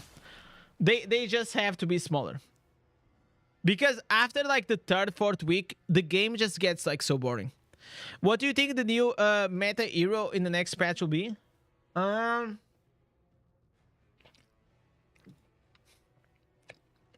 I still think that it's gonna be. I still think Barb is still gonna be meta. Barb, they just gonna change from Ota to chains, and that's pretty much it. The difference is, like, now they're gonna stop having, like, this massive damage, but they still gonna have a lot of impact, you know? You experience the rage of being almost one-shotted? Nah, listen, I don't care a lot, you know? Like, I know what this game is. I know what this game is gonna be. And usually, I just look at these games that it is what it is. And that's it. What am I gonna do versus this guy? Okay, because, like, one thing is, like, chat is going against a 3, 4, 5k. Okay, listen, you can still do damage. You can still try to do something. Maybe you outplay them. Maybe, you know what I'm talking about. But there's only, like, 3 people playing this battleground. Okay, you have AZ, Ironess, Klonowski, or what is it? This guy. So these 4 guys are playing, and in my team, these two guys are playing. The rest, nobody's playing the game. Okay, so it's like two massive whales versus like three massive whales. Okay, so even on that is unfair. So you see, I told you it's gonna be unfair. Look at that. We got compensation. It was not fair. So what are we gonna do? Should I queue, chat? I don't think I'm gonna queue. I don't wanna queue. I just went inside and I just wanted to show an example of why a lot of people go into playing Barb. You know, because as a free-to-play, you can still have an impact. I would love to play Tempest as a, you know, at a high rating, like being a carry and all these things. I would love to. I just need to, you know, I just need to sell my house, chat. I sell my house, I get massive wings, I get 10k wings, and that's it. Another thing that I've been asking chat, it is like, there is this rule, chat. There is this rule for creators, and Avu brought it up with the partners, in the partner bro, that I feel like they should allow... Chat, tell me something. Would you be... Okay, do you guys think it will be fair? Okay, do you guys think it will be fair if content creators could play in whale accounts? So imagine this, chat. I had multiple people offering me to play on their 9k, 10k account. But I can't. It's against TOS. Okay? I cannot come here on the stream and play in someone else's account. But I feel like for me, that's just limiting a lot of the potential of content creation inside this game. I could do content account reviews. Imagine like you give me your login and I come on the stream and I do an account review. I fix your account. Or, you know, we play as a massive whale. Like, I don't know. He's just like, it's just it just opens up a lot the potential of content creation for us. That's the problem with being a partner, because you're not a partner, you're more free of doing content. You know, you don't. No. That has nothing to do with being a partner or not. If you do that, you banned. You understand, Bugatti? Like, it's literally like the account that you're gonna play with. So you give me your account, and I play it on the stream, and I'm not a partner. You gonna get banned because I can't be playing on your account.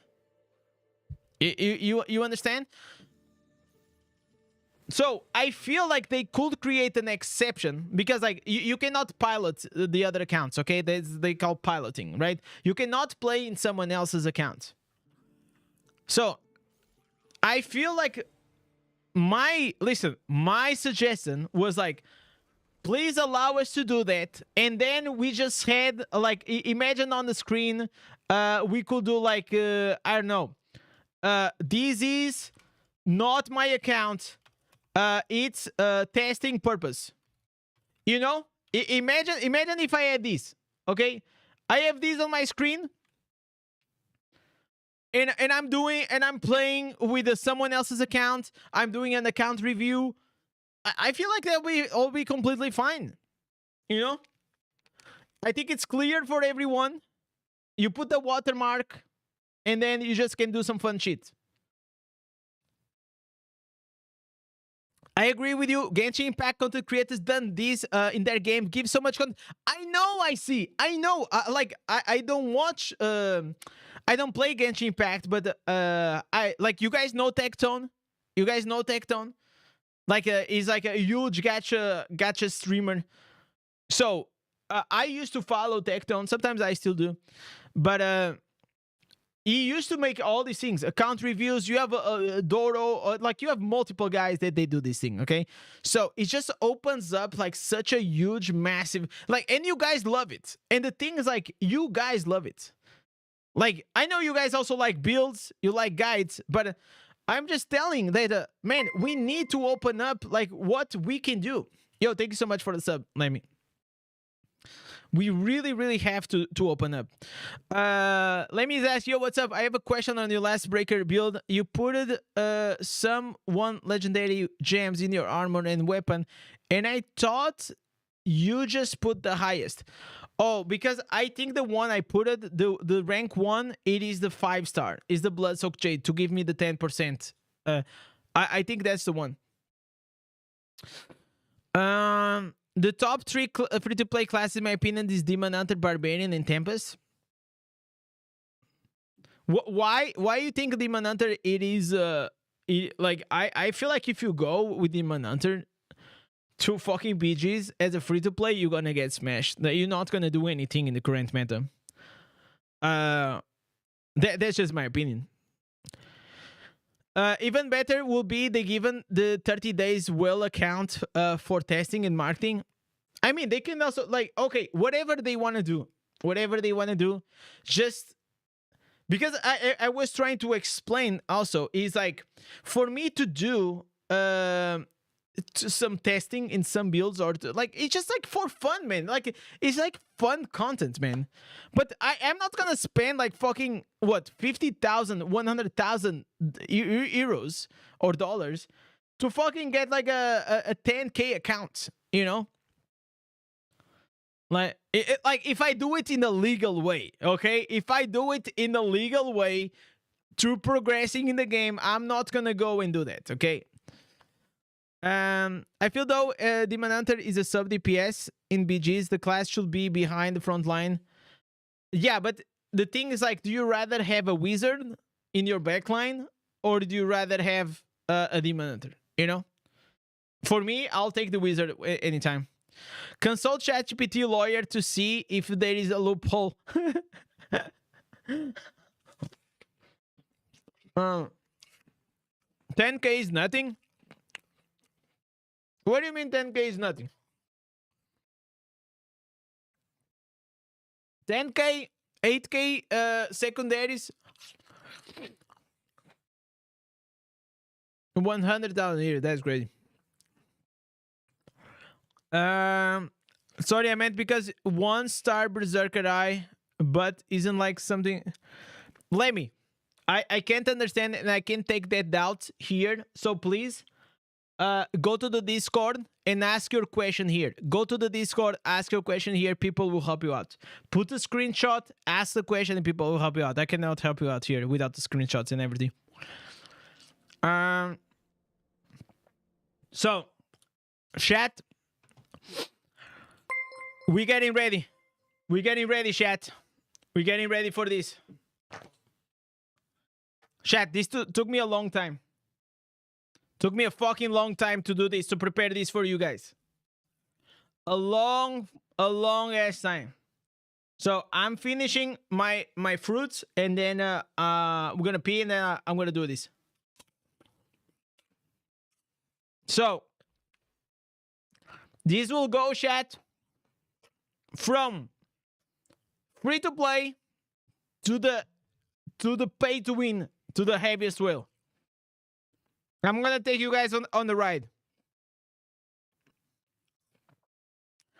Where can you find the illegal way? Asking for a friend.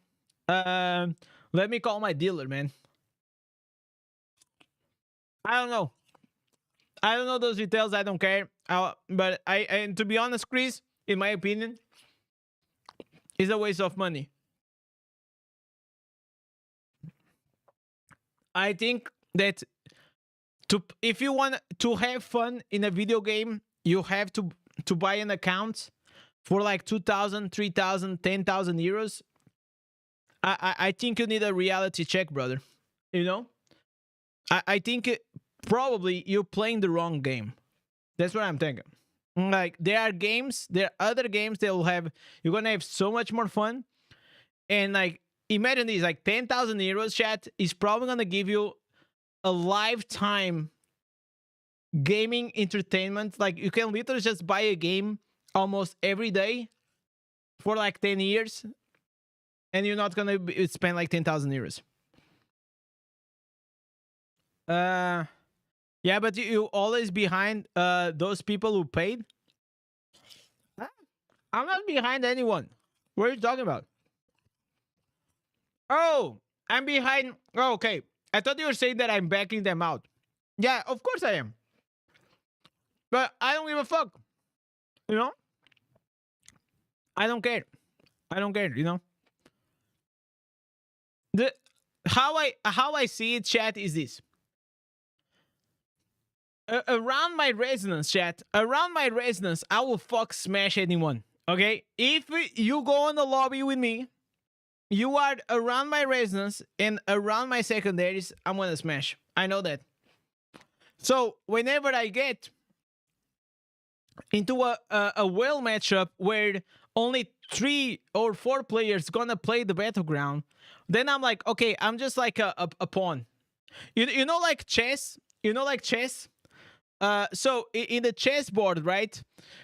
We have we have these. We have the pawns, right?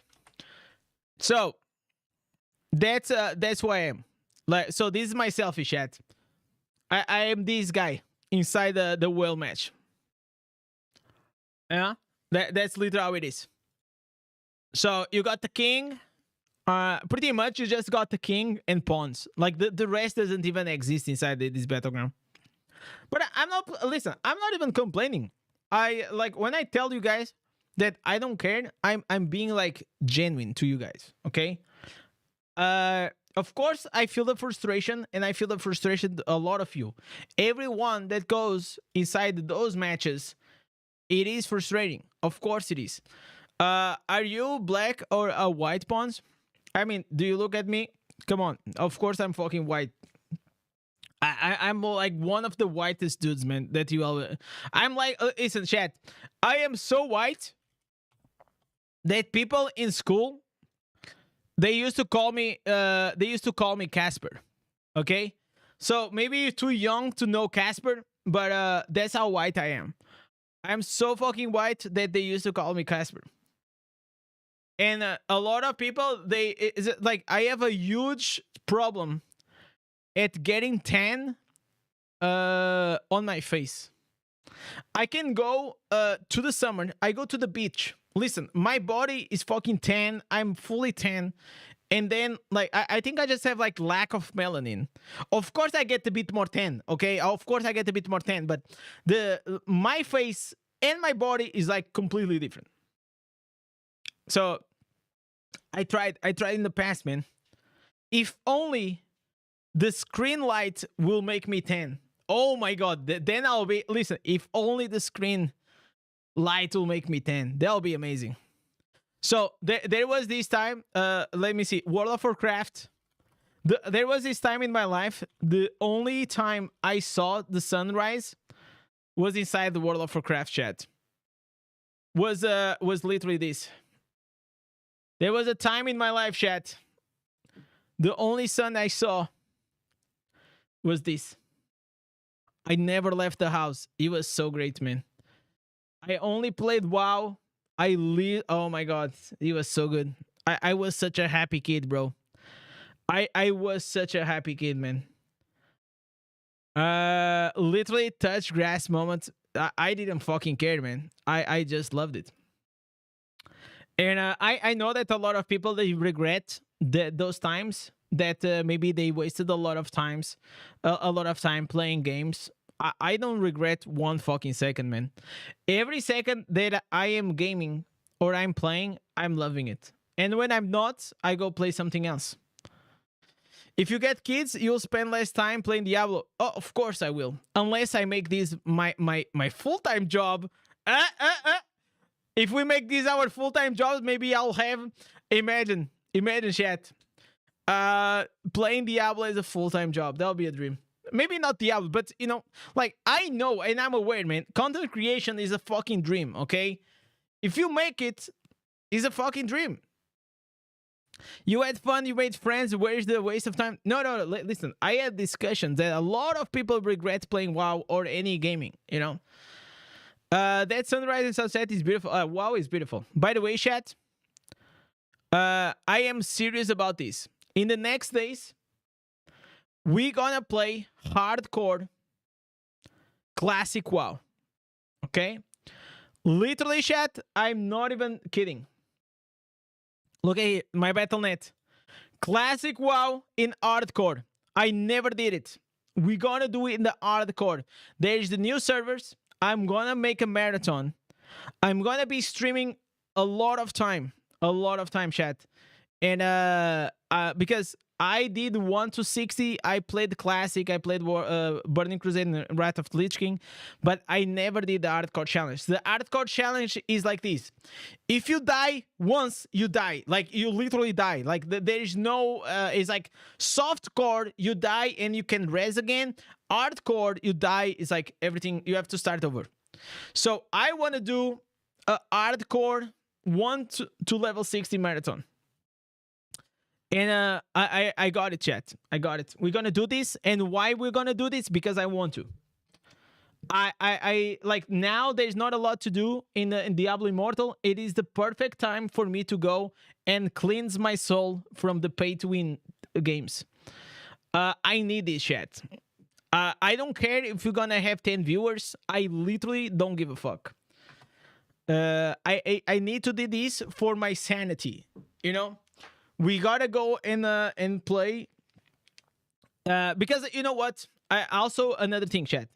I don't want to reach to a moment that I'm gonna be burned out. You know what I'm saying? Diablo is a better game. Okay, so you're saying that Diablo Immortal is a better game than Classic WoW? Okay, I have nothing to say. In this day and age, gaming content created is a dream before they label you as a loser if you play any game. No, I don't. I think, to be honest, Bugatti, that was how he was. That was how he was. But Eldo, did you ever play World of Warcraft? I want to ask you that. Did you ever did? If you did and you didn't like it, that's one thing, right? Okay. Then that's fine. That's fine. Like, listen, if you played and you didn't like it, all good, man. All good. You know what I don't like? Is, you know, like, I'm sure in your life you guys met this person.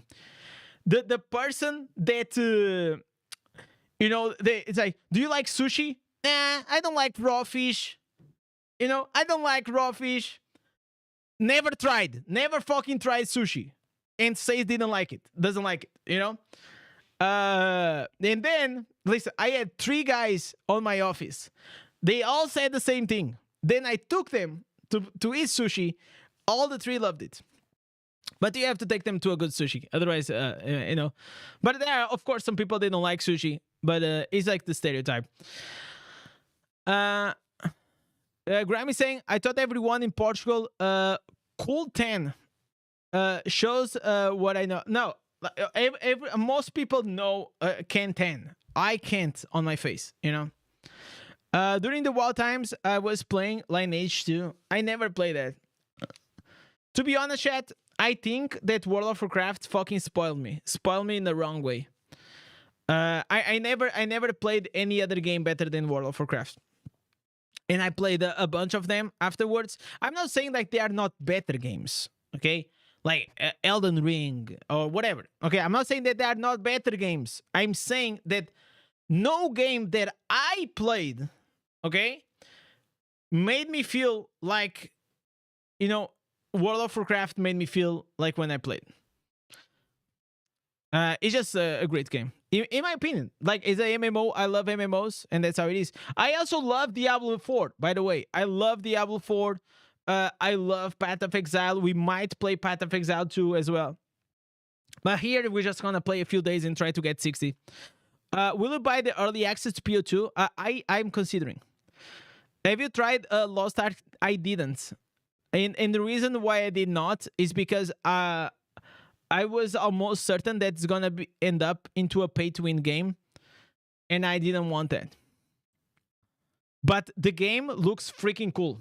But the agent style is just not for me. I'm not like a agent gamer, you know. Not agent gamer. Like, you know what I'm talking about? Like Lost Ark. Lost Ark is pretty fucking cool, man. Like I watch streams. I know the game. I watch fights. But at the end of the day, it's just like not for me. You know. They say Lost Ark is a dead game. I'll tell you something. The Barbarian. What is the name? Barbarian? Bro, the Barbarian in this game looks fucking amazing. Like, look at this. Look at the attacks. It's insane. Like, one of come on. Is this bait, man?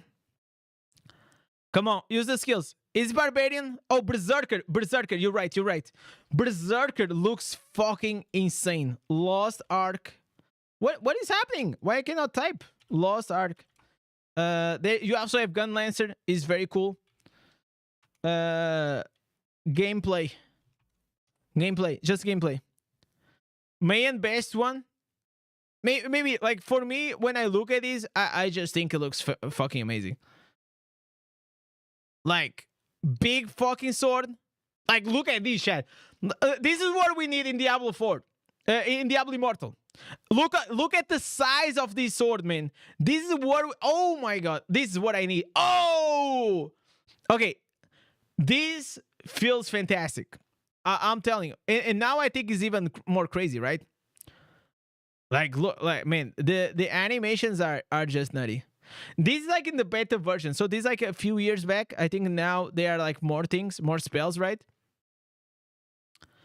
Oh, look, he got the ultimate, chat. This is, oh my god, this is the true ultimate. Look at him going.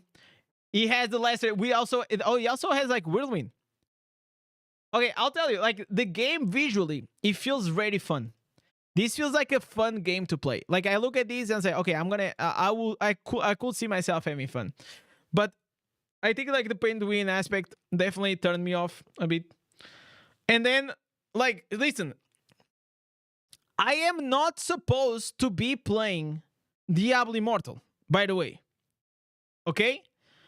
I started playing Diablo Immortal as a meme.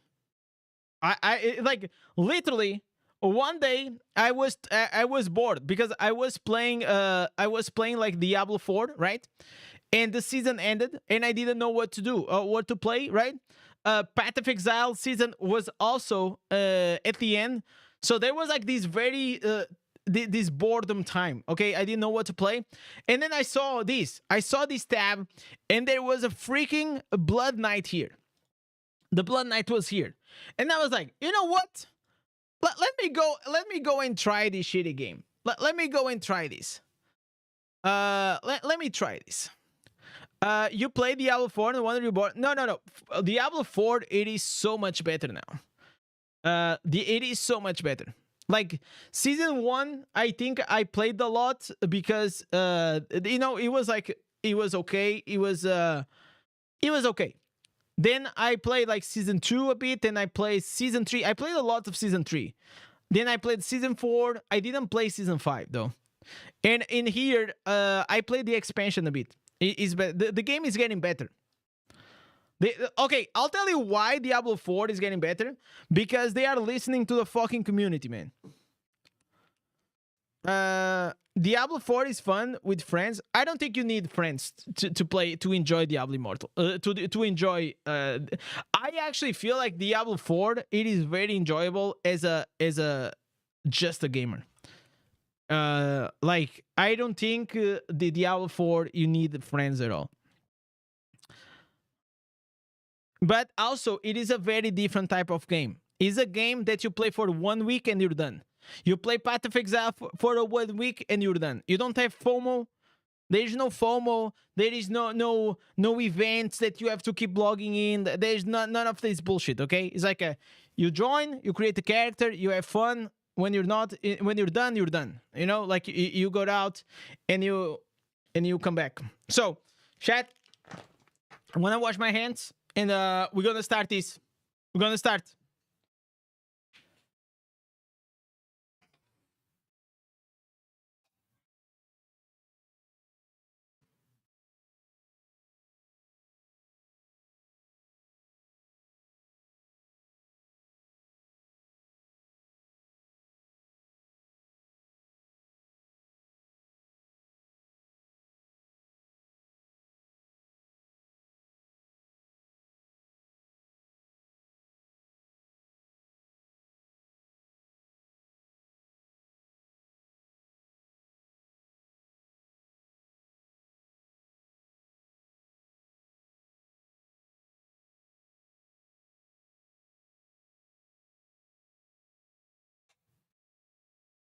And I'll tell you another thing, chat. There is another thing when it comes to D4 that you know, people played it at the start, you know, and they never tried it again. And people don't like to change their minds, okay? Nobody likes to change their minds. That's literally how humans are. So you always look for things that you will enforce your opinion, okay? So if you tried Diablo 4 in the beginning and you didn't like it and you think it's boring, you always gonna think it's boring, and it's gonna be very hard for you to change that, right? Especially if you are like busy with other things. But if you give it a shot and you go back to the game, but I feel like now is the bigger struggle. I don't think like now people will go back to the game, because now to go back to the game, you have to buy an expansion, right? So, you love D2 PvP, not because it's crazy good, but you join a server, click out style, and you can kill everyone. I mean, I love PvP. I'm a PvP player. I don't know about like doing PvP in Diablo 2. I never did it, but I like in World of Warcraft. I fucking loved it, man. So, chat, it's time. We're gonna do this. There's a lot to go on, chat. I'm gonna have some water, and we're gonna do it for the YouTube, chat. It's happening. So you guys can say hi to YouTube if you want to appear. I always get a bit nervous, but we're gonna shake it off, chat. This is gonna be huge. Probably, this is literally one of the biggest things that I did. This guy took me like a few days to make it. Hopefully, I'm gonna wing it, and it's gonna be great. But if not, I can always cut it later, and it is what it is. So, let's go, chat. Let's freaking go. Can you do a backflip? No. I can't. But never tried also. Never tried. But if you give me 50 euros, if you give me 50 euros right now, I will try to do the backflip. Just like that. Anyways, chat. It's time. It's time to go. Hi everyone, Indez here. Today I bring you such a special video. It is gonna be the legendary ultimate gem, because many of you have started to play Diablo Immortal, and you know that they are like these legendary gems, but you're not certain which ones to use, which ones you don't. You're maybe free to play or a spender, or maybe you want to become a whale. Either way, I will get you covered, because this is gonna go from free to play since the start of the game until the end of the days that you just want to end up in being free to play, and that's completely fine. That's how I play. Or you just want to become like a massive whale and dominate the game. So let's dive into the presentation, because we got a lot to cover. This is an overview of what we're gonna cover here inside this video. It's gonna be a universal setup for all classes.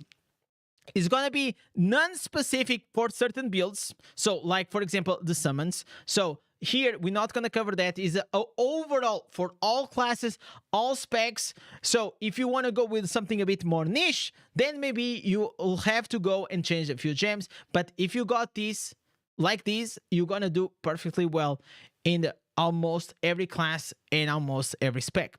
So we have kits from free to play and spenders, and at the end of the day, like I was saying, this will serve as a guideline, as an inspiration for you to know and find a guidance of the legendary gems that you should be seeking for. But if you want to make any changes at any time, feel free to do it. It is your account, it is your character. So let's dive into it. What is gonna be the specs? It's gonna be here. Free to play starter kit. This is like whenever you start on the day one of the game, you just install the game, and this should be the first kit that you want to build for your account. Then you're gonna jump into a more advanced one, a free to play medium kit, end game kit, Spender starter. So the spender starter, it is like if you're starting the game, of course you want to maybe go here first with these two ones, but because you are already spending money, you're gonna have access way early on to 5 stars. And for a free-to-play player, most of the times only at the like at the medium kit, you actually gonna have access to these very big and massive powerful 5 stars. So see what kind of player you're gonna be, if you're gonna be a free-to-play or a spender. But either way, the progression still stands. This is like from the weakest to the strongest kit. Let's dive into it. The first one, it is gonna be for the free-to-play starter kit. The priority here, it is to get all these gems to rank 5 so you can awaken your slots. So we got the Berserker Eye. I'm gonna explain them once so you know what they do, and later on I'm just gonna say the names so we can get this a bit shorter. So Berserker Eye, it is 100% in my opinion the best gem in the game, and I'll tell you why. Because it is a 1-star, it is very easy to build, and it gives you all damage to a maximum of 16% and 2% of crit hit chance. It is incredibly powerful. If you build this gem will most likely take you to the end game, and you want to replace it. It is that strong. So for that, because it's very cheap and it's very strong, it makes it, in my opinion, the best overall gem in the game. Then we have here Everlasting Torment.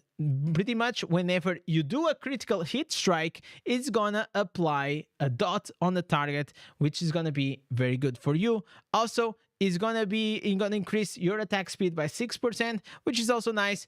Then we have the Entropic Well, and don't worry, I will at the end of each spec, each kit, I'm gonna put like a overall, so you can take a screenshot of all of these, and you can guide it through, or you can also use the timestamps that I'm gonna put down below. Then we have here the Entropic, right? So what does it do? It's gonna increase your skill damage by 18% and the skill attack speed by 4%. This is also very good. Whenever you start the game, you're gonna use a lot of skills because they're gonna do more damage than your primary.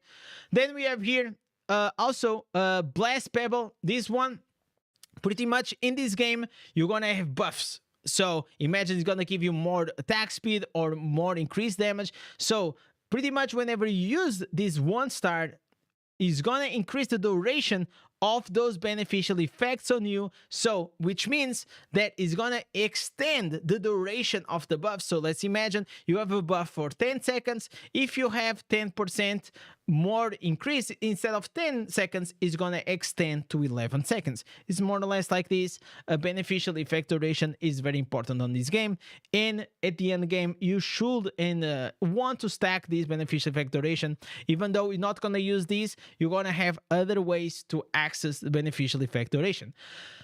Now we have here Paint Clasp. These are the first 2 stars that you want to put inside your initial kit. This one, pretty much every time that you have a dot, it is a damage over time, or in this game we also call continuous damage. For example, a bleed, a poison is gonna, it's like a tick that every second is gonna do damage on the target. So whenever you have a conditional damage like this on the target, that can be yours, can be from your pet, can be from someone else from your party, you're gonna have an increased damage to that target by, at rank 10, at 24%, which is incredible. Now we have here this for the free to play. Until like the end game, this is a crazy gem. It is the only gem that is gonna give you a critical hit strike to 32% critical hit chance. It is pretty much the only way that you're gonna do and increase your damage by a lot. The more crit you have, the more damage you're gonna do. Also, it adds like this bleed from time to time, so it is a very good gem. And until you have one of the best gems in the game, this is the only replacement that you have. And of course here, the last 2 gems are Fervent Fang that you can get from the Battle Pass, and that pretty much what's going to do is like whenever you do damage to a target up to 10 times, and don't worry, it is not that slow, because in this game you kind of do what, like damage like crazy, like you do like you do dots, you do like super fast damage that you don't have to worry about it. So these 10 stacks like it's like literally almost instantly that you're gonna apply, and it's gonna increase 24% maximum damage, plus it's gonna give you 6% more damage to elites or bosses. Also, it's like it's just this gem. You get it from the battle pass, not the purchasable one. Like you get it from the free. Like I get my copies from the free, but you also, if you buy the empowered battle pass, you can get an extra copy and rank it up more easier than me. Then we have here the Viper's Bite. This one, it is poison gem. Whenever you attack, it's gonna apply the poison. Why we are using? Because whenever we apply this poison, it's gonna trigger our pain clasp, and this pain clasp and the Vipers, it is one of the strongest combos in the game. So moving on, this is it. The free-to-play starter kit: one Berserker Eye, Everlasting Torment, Entropic Well, Blessed Pebble. These are the 4 1 stars that you want to go. Then we have the 4 2 stars: Mother's Lament, Pain Clasp, Fervent Fang, and Viper's Bite. These are very strong to have in the game. Now we also have another alternative that is called like the Mother's Morn Skull. It is a new gem, but the reality is like in the future it might not be available on the game, or it might be harder, like we don't know. But still, Fervent Fang, it is better than the Morn Skull, and the Fervent Fang is literally one of the best 2 stars in the game.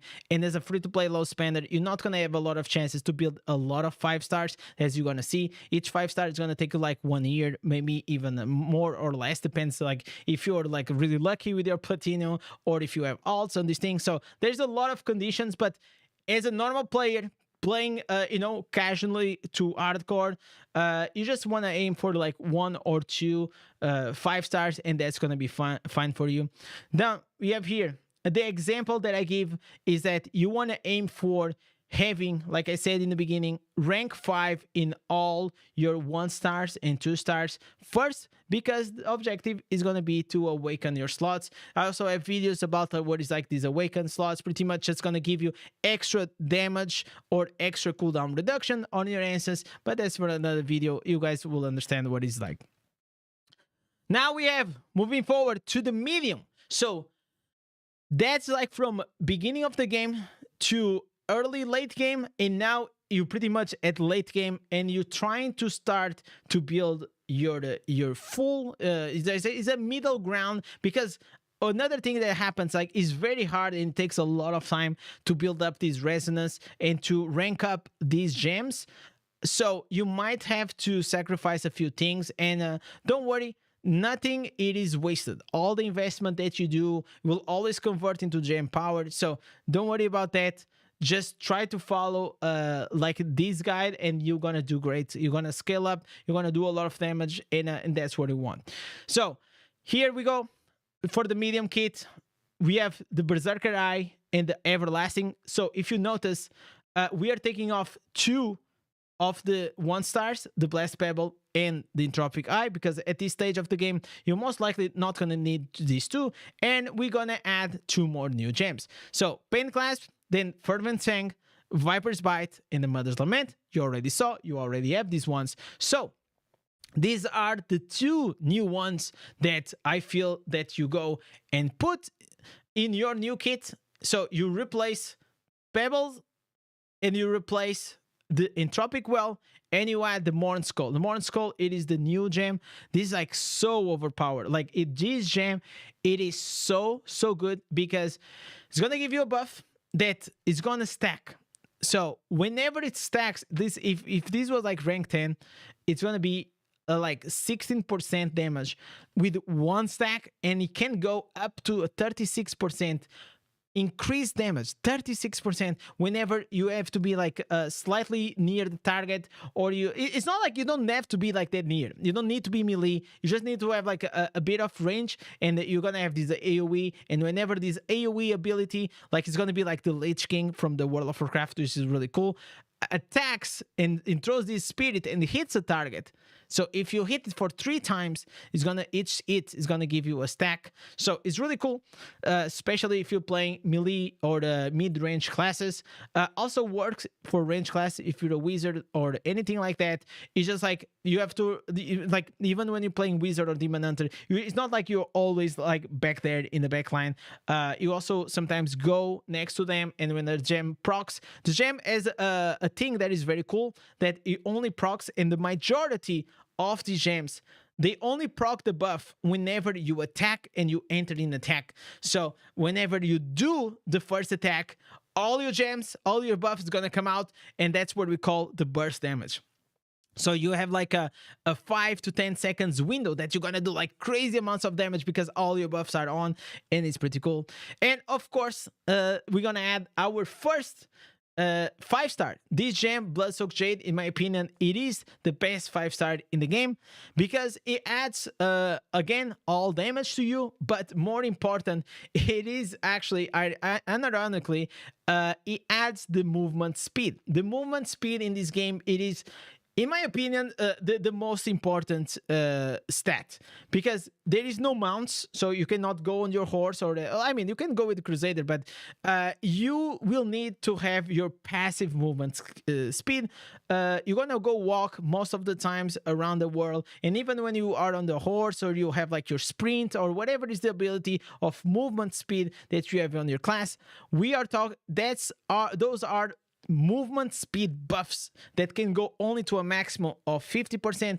And the Bloodsoaked Jade, we are talking about the passive movement speed that it can go up to 20%. So just by having this gem, you're already covered by 10%. Then you only have to get the other 10%, maybe with the blue runes or on your gear. So don't worry, but all you can think is like the maximum movement speed in this game, it is 70%.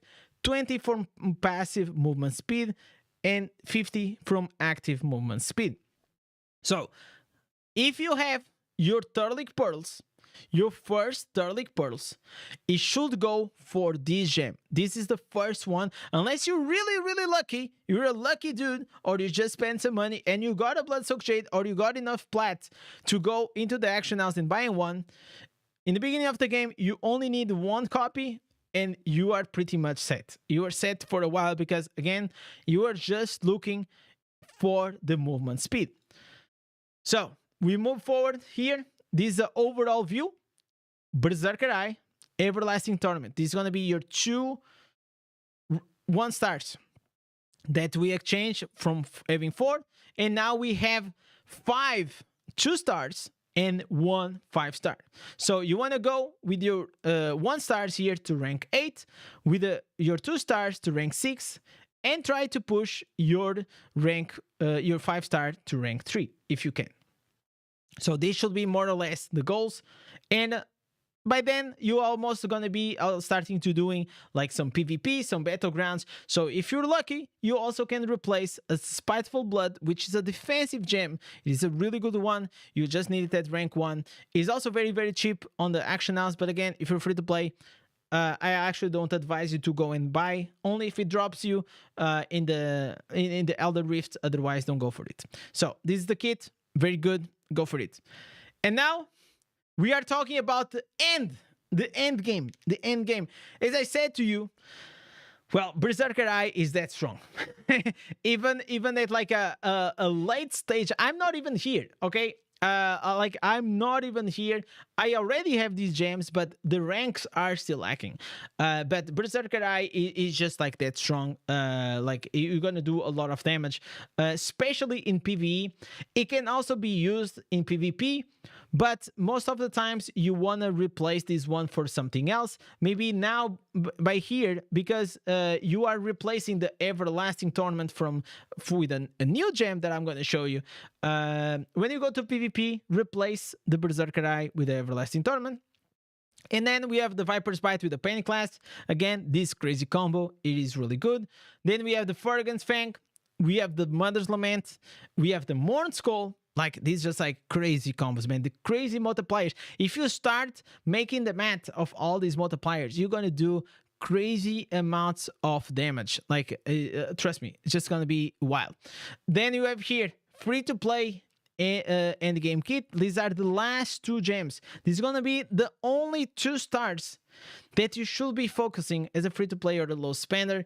It is the Bloodsoaked Jade, and we are trading the Everlasting Tournament for the Roiling Consequence. The Roiling Consequence, it is definitely the best gem in the game. So that's why I said to you, only get 1 copy of this, and everything else, all your resources, all your Turtle League portals and everything should go to get your Rolling Consequence afterwards, and just try to rank it up as max as you can to rank 5, because it's gonna make a huge difference. So let's just read this. It's gonna give you a buff. It's called Rolling Rage, that while it's active, it's gonna give you a lot of critical hit chance. Of course, this is rank 10. You're never gonna get rank 10. But not only that, it's gonna do some AoE explosions. So increase your critical hit strike, and then when you attack, it's gonna create like these explosions. And on top of that, it also has an increased critical hit chance against burning enemies. So whenever you are attacking, they're gonna burn. So as you see here, like if you ever get these, like to get to rank 10 only for whales. But you know, Bloodsoaked Jade, it is the best gem in the game because of movement speed. But if you're talking afterwards in terms of DPS and in terms of like raw stats and raw boost that's gonna give you to your character, it is the Roiling Consequence. So get 1 copy of Bloodsoaked Jade and just you can leave it there. Then invest all your resources in the Roiling Consequence.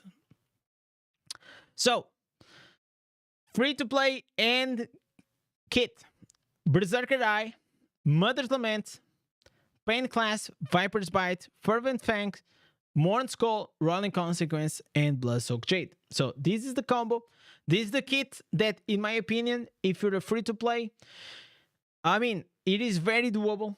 It does crazy amount of damage. It is a universal kit. You can't go wrong with this. Like literally, you can't go wrong. Here in PvP, again, you can use your Spiteful Blood instead of the Berserker Eye, so you can replace whenever you go into Battlegrounds, or also you can replace with the Everlasting Tournament. That gem will also be good because it's gonna give an extra dot. And as an example, you wanna push this to rank 10. Your 2 stars to rank 7 or 8. Maybe rank 7 is going to be more feasible. And then your 5 stars to rank 3. But you want to get these 2 ones. It's going to take, listen, I think it's going to take me like 2 years to get like just these 2 gems to rank 5. Because why rank 5? Again, the same question.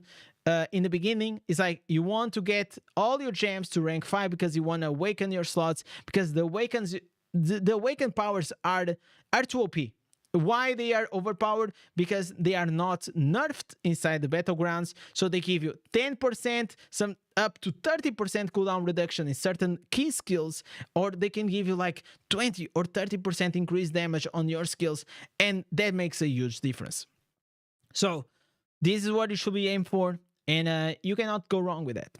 So this is the free-to-play, the 3 kits. We had the starter, we had the medium, and this is the end game.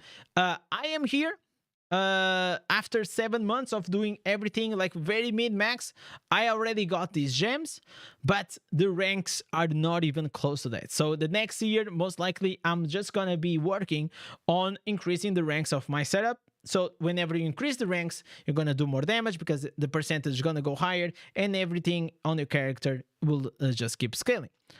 So now let's talk about the Spender Starter Kit. So the Spender Starter Kit, it is the one, like I said, maybe you don't start when you install the game. I don't think you can go with this one.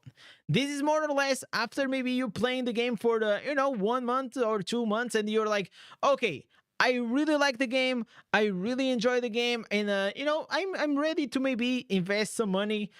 It's up to your decision. If you want to do it, you do it. If not, and if you just want to be like me, it ends here and you're gonna be fine. And maybe in 3 years you have an option to put or add up another 5-star and another 5-star, but like that's gonna take years and years.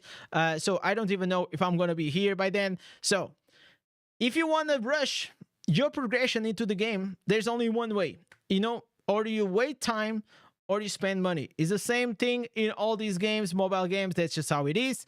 So you're trading money for time, and that's the deal. So, well, the Spender starter kit.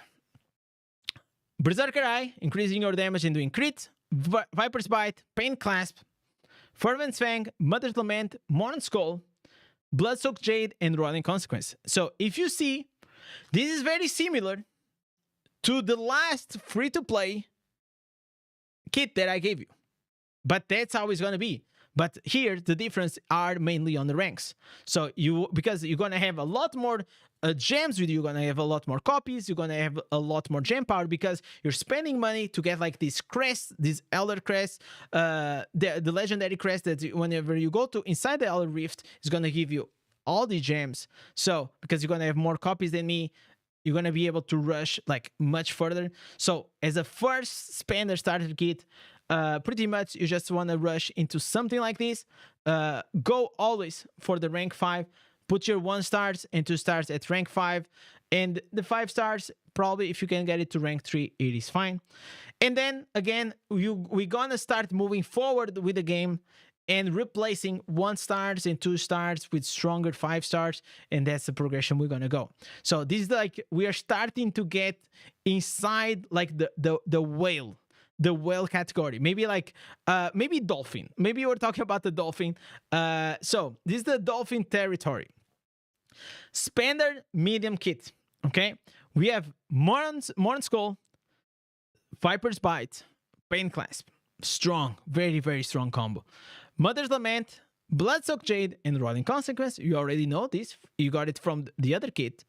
But now we add 2 new gems. 5 stars, incredibly powerful. Bottle Hope is going to increase again your overall damage. Also is going to give you some movement speed. But these mainly, it is for the increase all damage, because all damage is just like better in every way possible. Not only that, it also gives you some skill cooldown reduction, which is nice. Not going to be a lot, especially if it's going to be rank 3, 4, or 5. And then we have the Wolf. This gem, pretty much, it is one of the best when it comes to DPS, especially if you have some dots. It just like does incredible. Like it does a lot of extra damage. It's one of the few gems that actually it does damage that I would advise you to get. Like I'll put it comfortably in the in the top 4. So these, remember, these are universal, all classes, all specs. Okay, this will work everywhere. That's what you're gonna go for. If you're playing and you plan to play a very specific build, like with summons or maybe a primary attack, maybe you can make a few changes here and there, maybe replace 1 or 2 gems. That's up to you. But either way, if you just have these, this will work everywhere. Okay, that was the goal, because I want to simplify the game. Also, if you are not a spender, you don't have a lot of chances, because you're going to be very, very limited on your choices. And because of that, you want to be very, very wise where you spend your time inside the game and where you spend your resources. So just have this in mind, that it's going to be very hard. It's going to take you a long time.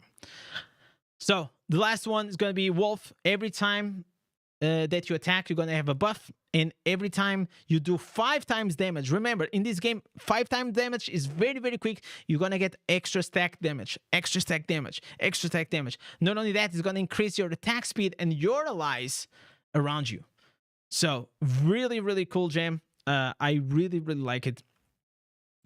Then we have here this one.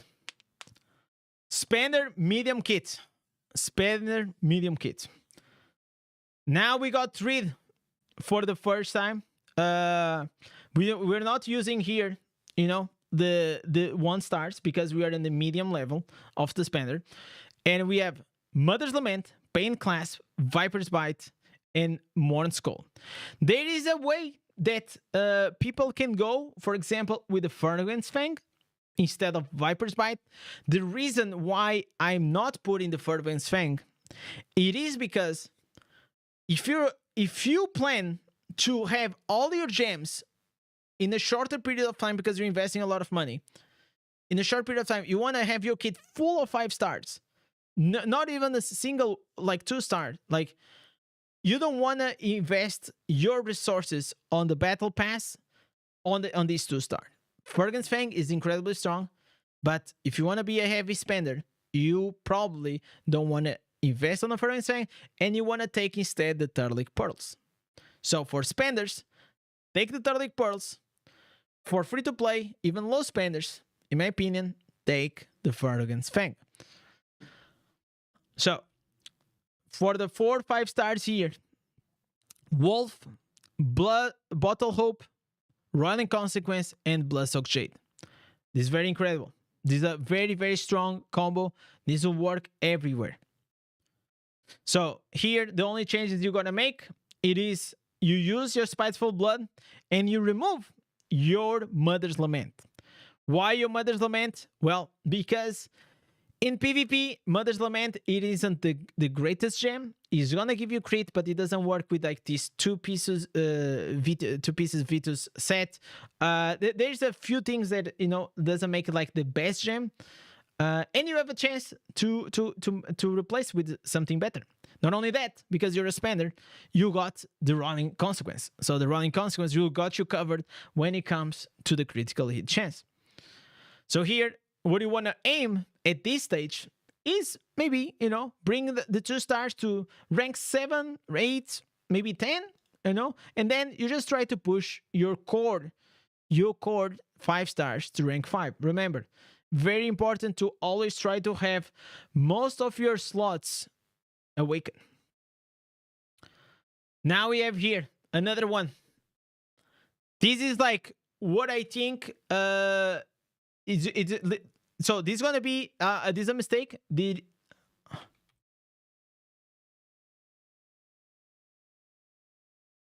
Wait a minute. Wait a minute, chat. So okay, I changed the gems, but I fucked up. So chat, we're gonna do live here a few changes, because I put the spenders kit, but I forgot to change these ones. Okay, so we literally gonna do this live, by the way. Just saying. So how the fuck? I am pretty sure I changed these gems. I don't know what happened. I don't know what happened. So let me go here. We're gonna make these changes like very quickly, and then we finish the video. How you guys are liking, chat? How you guys? I know that you guys have a few questions. I saw a few questions, and just understand that this is a very broad, generic thing. That everyone will have their preference. Everyone has their taste. Everyone has their opinion. This is my opinion, okay? If I would spend money, this is what I would go for, okay? So at the end of the day, that's where I'm coming from. So DI tools. A Bloodsoaked Jade is too inconsistent. Like no, Bloodsoaked Jade, if you have beneficial effect duration, is incredible. It is still a very, very good gem. I don't know what you're saying. I don't know what you're talking about, the consistency. Because it's literally, or you have the buff or you don't have it. And if you have beneficial effect duration, it's gonna last for a long time. So let me go here. Starfire. Alright. Okay, I'll take here the screenshot. Boom. I don't know what happened, man. But either way, we're gonna make the change. So if you guys wanna see, this is how I do it. Okay, I have all the things. These are all my guides, all my presentations are here. Like literally in this big massive folder. So as you see, this is literally the biggest presentation I ever did. This is literally the biggest presentation I ever did. So we're gonna have here. Maybe I'm gonna push these first here. All right, and then we put the Starfire shard. And the other two, I think it's gonna be what? Let me remove these. I think I'm gonna have to push these here because of the camera. So Starfire, Sweeping Bile. Okay, Sweeping Bile. Where the fuck? Okay. Okay, I'm gonna get the Stormbolt first. So, by the way, this was also made with the chat. Okay, so me, the chat. Of course, at the end of the day, it was my final call, and it is like what I would have built. And but also, I think most of the chat at the time they agree. Stormbolt, and what else? What else? What else? What is it? What is it? What is it? Void Spark. Like, you guys have to understand, if you build this setup, you're gonna be so strong. So freaking so. Bloodsoak Jade and Bottle Hope speed stacks. Yes, because Bloodsoak Jade, it is passive movement speed, and in Bottle Hope, it is an active buff. It is an active movement speed. So of course they will stack with each other. So the please don't spread don't spread don't spread fake news, man. Don't be like that guy. Don't be like that guy spreading false rumors. You know what I'm saying? Don't be a guy. Okay, I think this is gonna be the last one, right? The screenshot was that. Why is not showing the screenshot? Hello? All right. Okay, we got the last one. There it is. There it is. The sweeping bile. All right. Okay, let me see if I didn't fuck up. Stormbolt, Void, Sweeping Bile, Sarsha. Okay. All right, all right, all right. Okay, I got like very confused. No, Mother's Lament is not here. What the fuck? No Mother's Lament. There's something missing. What am I missing? Starfire, Sweeping Bile, Stormbolt. Oh, I know what I'm missing. I'm missing just moving this here. All right, okay. No, we're gonna do this another way, chat. We're gonna move the wolf here, and this is how it is. Okay, we move the. By the way, this is a designer, man. This is like what designers they do.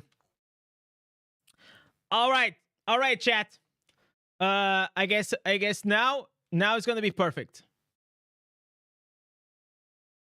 Okay, so what I'm gonna do, I'm gonna cut and then we do the final version. Okay. I'm sorry for this, this mistake. I thought I did it well, but I guess I didn't. But shit happens. I see. Hi there. I'm playing Diablo, so I tend to lose focus on the stream. Have you mentioned if this free-to-play to well-tiered is for PvE or PvP or even both? This is a universal. It is for both. It is for both, you know? And like, as I said, then I actually recommend here a few changes that you can make for PvP. So you can go with that. So this is like literally a universal thing. Okay, we did this, and now we go. Okay, so I'm just gonna finish here, and then we're gonna go into a Q&A. I will take all your doubts. We can review the document. Just let me finish these, and then we can go, and I'll just clear up the air because I know that many of you have a lot of doubts. So don't worry, I'll take care of it. So now, last but not the least, we have the massive big whale spender end game kit, right? We start, of course, with the Bloodsoak Jade, the Rolling Consequence, and the Wolf Gem that we already have from the previous kits. Then we have the Bottle Hope from the previous kit, and now we have two new additions. We have the Stormbolt. The Stormbolt, it is going to be really good because whenever in conjunction with, for example, the Starfire or the Roiling Consequence, it's going to do a lot of damage, but it's going to put a tornado. It's going to create like this Firestorm that 100% crit, and pretty much whenever it comes, it's just going to destroy all the packs. It's going to do a lot of damage. It is kind of good. Also, it spreads your dots. So it is another thing in PvP. If you're gonna spread your dots, but to be honest, it is not really needed because most of the times we're probably gonna do and replace this gem in PvE in PvP with another one, with a defensive one. Then we have here the Starfire Shard. This one pretty much is gonna create some meteors that's gonna drop in one location and is gonna create a knockback effect. So if it is in PvE, it's just gonna destroy the pack. If it is in PvP, you know, you cannot really control where the gem is gonna proc, but whenever it procs in the group, man, it is so satisfying. Or sometimes whenever you are like playing 1v1, it is just a strong gem overall. So I really like it because it just works for PvE and PvP. So have in mind that this, again, it is an overall setup for PvE and PvP, and we're just not focusing in one or the other. Now here, the last two gems of this is gonna be the Sweeping Bile. The Sweeping Bile for me, it is still very strong. In PvE, pretty much, if you have it and you're doing like some farming, open world farming, as long as you put the dots on it, and don't worry, like a lot of people make this thing that say, oh, but Sweeping Bile only has 4%. Believe me, that 4% in this game, it is a lot. You're gonna have it like almost all the time on the target. Like I feel like it is even not 4%. It feels like it is way more. So whatever it happens, like when the victim, or in this case I say here the mob, or the player dies, is gonna spread your poison. So it's gonna create the poison, and then you kill another one and it spreads again. So pretty much once you put the dot, the mob dies, everyone will die. Okay, so it is really good. And for PvP, this is very strong, that I feel like people don't give it enough credit. It also decreases the movement speed of the player. Okay, so this, it is very strong to just chase them, to sometimes for you to kite them. Imagine like you're just like putting a slow on the target, and then you can just kite and you can just run. It is very good. If you don't know, again, how movement speed it is important in PvP, player versus player, is maybe because you don't have a lot of experience, but it is key. Movement speed is the same reason why Bloodsoaked Jade, it is so important to have at least one copy, because it doesn't matter if it's rank 1 or rank 10, it's only gonna give you 10% movement passive speed. So here, whenever you can decrease, it's gonna be awesome. It's gonna be able to catch them all like the Pokemons, so it is really good. And last but not least, we have the Void Spark. This one, again, is a buff that's gonna be the Void Spark buff that is gonna do like an insane huge light chain lightning. If you played Shaman in World of Warcraft, you have the chain lightning. It's gonna do the this is pretty much the same, but instead of 4 targets, it's gonna be 8 targets. It is gonna be a huge one. It is a gem that is gonna spread your Sweeping Bile all over the battleground. Not only that, it's gonna increase your attack speed. I really like this one. It is good in PvP, it is good in PvE. In my opinion, it is also one of the best gems. And with this is the overview of what I think it is the best combo for universal use inside the game. If you have much more money than to afford others for like very case and very unique case, for example, Gloom Cask is also very good for primary. You have other gems that they have like these very niche uses. As you see here, the only adjustment that I make for PvP, it is we exchange the Spiteful Blood, which is a defensive gem, for the Storm Vault. Okay, you can put it, the Spiteful Blood, whatever you want. You can put on the wolf, you can put on the sport, like whatever. It is your thing. Is if you're rich here, you can do pretty much whatever you want. You're gonna be very strong. So here, the goal, this is wrong, is gonna be for you to go and get your 5 stars to rank 5 at least, and move upwards from that. Rank 5, you awaken your slots, you're gonna do way more damage, and this is pretty much all that is. We went from the free-to-play until the whalest of the whalest kits inside the game. And as I said, do what you want, play the game. This serves as a guidance. Change it as you want. Change it to according to your game style. If you're a beginner, this will help you a lot. If you're a veteran, you know what I'm talking about. And with this, I want to appreciate your time. If you're still here, don't forget to like and subscribe, because this took a lot of work, and you know what? If it helps you, it was worth it. So it is. Thank you for watching. Catch you guys next one. Peace. There it is, chat. There it is. Holy moly, chat. The YouTube is done. Woo, baby. This was chat. Here we are getting premium content. You're getting early access. Early access. So now it's time for me to go. I see that you guys have a lot of questions regarding this, so I can take them out.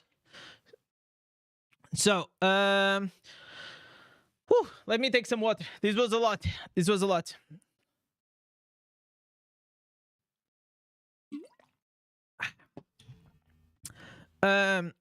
Is he saying, based on my personal experience, I don't recommend Bottle Hope for free to play. To be honest, this is not like, what are you talking about? There is no Bottle Hope for free to play. This is all for spenders. Free to play, there is no Bottle Hope. So do you think that using several 3 out of 4 gems as auxiliary is better than using one? No, fuck no. 1 stars and 2-star gems will always be better than shitty 5 stars with high resonance, okay? So like, I have a dude, I'm not gonna say his name, okay, but I have a guy that he is full of like shitty gems, and then he puts like the good ones as rank 1, and I am pretty sure like I do like double the DPS with than him, just because I have like very good 2 stars. You know, like this is like literally my setup right here. Berserker, Mother's Lament, Pain Class, Viper's Bite, Fergen's Fang, Mortons, Running Consequence, and Bloodsock Jade. If in the future I will make a replacement, will be for the Mother's Lament. Mother's Lament or the Berserker. But I think Mother's Lament is the next to go. But right now, the reality is like, I cannot put here, for example, the Grim, the attack speed 1. Because it's like literally impossible that you're gonna have as a free-to-play, even like the Fergen's Fang at rank 10. It's gonna take like, it's gonna take years, man. You know? So giving as an advice to get like the other one, it'll be terrible advice.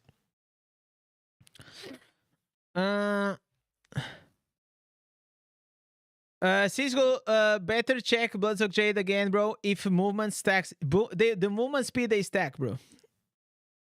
Obviously they stack. Like, one is buff, the other is passive. Like, I don't know what is the question here. Auxiliary is the best when you don't have multiple copies to upgrade the 5 stars. Auxiliary only allows to use rank 1 of the gems, and you are auxiliary, which are not much used. Yeah, exactly. So if you have like a rank 1 running consequence, it is gonna be a waste of time, of like money, man. And to be honest, I'm not a fan of like doing that strat. The only gem that I can say that you can go like with a higher resonance. Imagine like you get a 5 out of 5 Hellfire, you know? You can rank it up because it's very cheap. And the only gem that I'll put there, it will probably be like Spiteful Blood, because Spiteful works really well at rank 1. So that's how it is. This was a lot of work, man. A lot of work. But this is like literally the timeline. You guys should start here, and then you just you just keep upgrading. This is like the spender, but this like can be like free to play in 4 or 5 years, right? 4 or 5 years, maybe you're gonna be like around here as a free to play. Also, it will depend how try hard you are, man. Like, if you're someone like with 8 alts, doesn't have a job, doesn't do anything, and only has like time to play Diablo Immortal, and bro, just fucking go for it. But to be honest, like, I feel like that's a waste of time. Yeah. Even if all you do is playing Diablo Immortal, I think like there's so much better things to do. You know.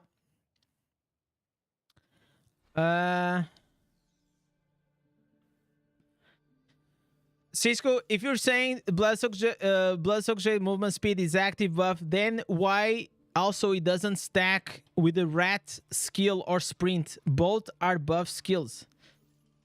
They don't stack hits. Why? Okay, any buff. Oh my god. So, chat, this is how it is. Okay, I'm gonna explain movement speed to you guys, and special for hilts, because I think he got it like very wrong. Chat, there are two movement speeds. Okay, there is the passive, which is the 20%. Okay, so the way, this is the cap. You cannot get more than 20%. The way to get it, the easiest way, it is you get 10% from your Bloodsoaked Jade. Okay, Bloodsoaked Jade, 10%. You get 2 Bloom runes. Okay, gonna give you 3% each. 2, 6, 10 plus 6 equals 16. And then you get, where is it? And then you get just one green item. One green item. Then it's gonna give you this 4 movement speed. 10, 16, 20. Okay? This is how it is. Then there is only movement speed buffs that you can get on top of this. And movement speeds, they don't stack with each other. It will always be the highest movement speed that will overtake everything. So if you're like a Barb, right? And you have the rat will give you like 20 or I think it's 20%.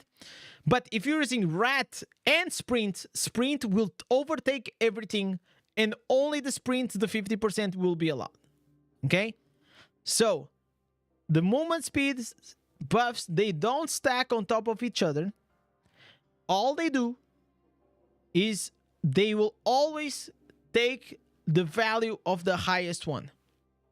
I hope this was clear. I was clarifying the stacks of both gems as instance and skill, not a topic. You're already saying if you're free to play using pain clasp, using better use dots at least, like, yeah. If you're free to play, it's better to just use at least 1 dot. You already know that. Then why were you saying that they stack? Wasn't you that you were saying that they stack? Then I don't understand why you're saying that. Maybe I misread. Maybe I misread. Okay, but it felt to me that you were saying otherwise. My jam setup. Chat. If you guys want, we can do something cool. It was Yuri. Okay. I'm sorry, Hits. I misread. Okay, I misread the nickname. So I hope it clarified now to you, Yuri. Okay, chat. If you guys want, you guys can post here on Discord, on the general chat, or on the other one on Need Help. Post your setup, and we can go. We can review it. And what changes, what class, so you can put like the screenshots if you guys want to do that very quickly. If you want to play PvP, you can replace Mother's Lament with something else. Yeah, you can. But, I mean, you can, but here's the thing. Like, if you're free to play, it's going to be very hard for you to do that, you know? So here I was using these, but I think, to be honest, the Berserker doesn't, like, the Berserker gives me more damage than the Gloom Cask. I think it does. Are you sure the Rat and the Sprint don't stack? I'm 200% sure. And you can actually test that very easily. So you put yourself on the Rat and you open your secondary stats and you go check. And then you put the sprint on, and then you're gonna see that you're gonna have an increase in the, like, hopefully you're gonna have the 70%. But there is one thing. Rat of the Berserk gives you an increased size. Okay? So the way it is, chat, it's like this. So we're gonna have movement speed. Passive movement speed is gonna be 20%. Then we have the buff. Movement speed equals to 50% maximum. Okay, this is like cap. You cannot have more than cap. But on top of this, so total 70%, right? But the issue is, it's not an issue. It is a thing that you guys should know. On top of this, you have to add, for example, things like this.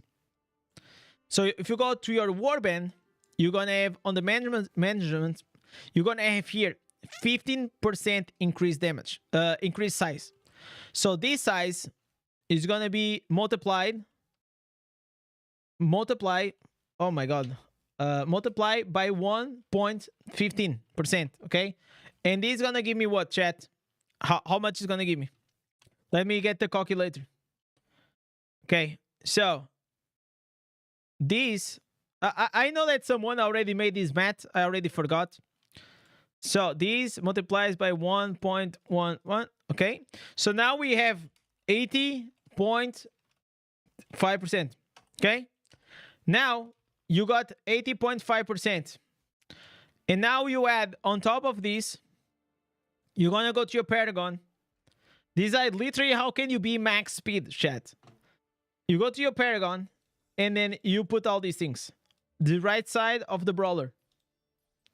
All right? So on the Brawler, there is this one. It's called Rugged. It's gonna increase your size by 5%. So now we go, and you see how massive I am. I'm like literally massive, right?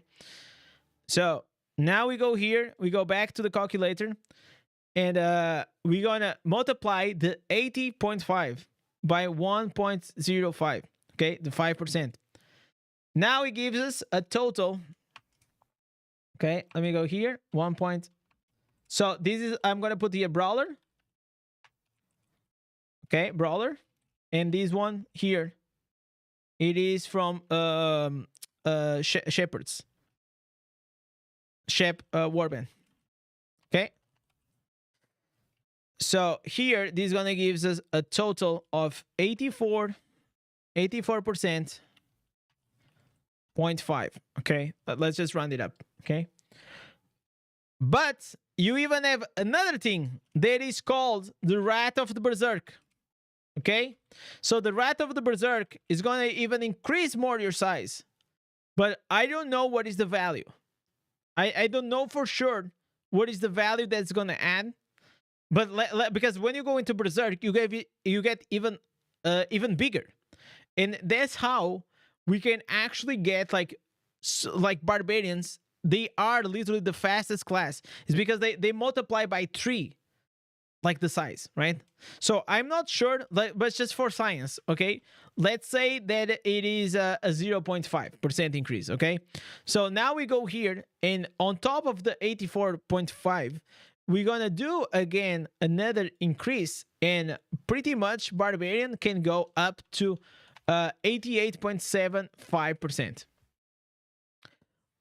So this is literally the math that you guys can go. So this is like the total movement speed, the maximum movement speed you can go inside the game. It is this. Like, I don't think like there is any other class that can do this. If they can, you can let me know. But it is very, very OP. Very, very OP. Oh my god, chat. Woo! They make sense now. I should do a clips for the clip channel, man. With this, you know, we should 100% do that. Let's play some games, chat. Let's play some fucking games now. I'm kind of missing. I'm kind of missing playing a bit. Go with Burst, Gloom, and Morn Skull. Dots builds is good for high potency players. Yeah, but I feel like nowadays, like. Dots were like, they were crazy good, but now I'm not sure, chat. I'm not as sure they are like as strong, because I feel like Grace got like a bit nerfed. At least that's how it feels, that they got a bit nerfed. Because I feel like Montebanks it just does more damage though. No more damage. No, Montebanks in this meta is just better because there's like too much CC now. There's just like too much happening. You kind of need to be a bit more defensive, you know. We go here.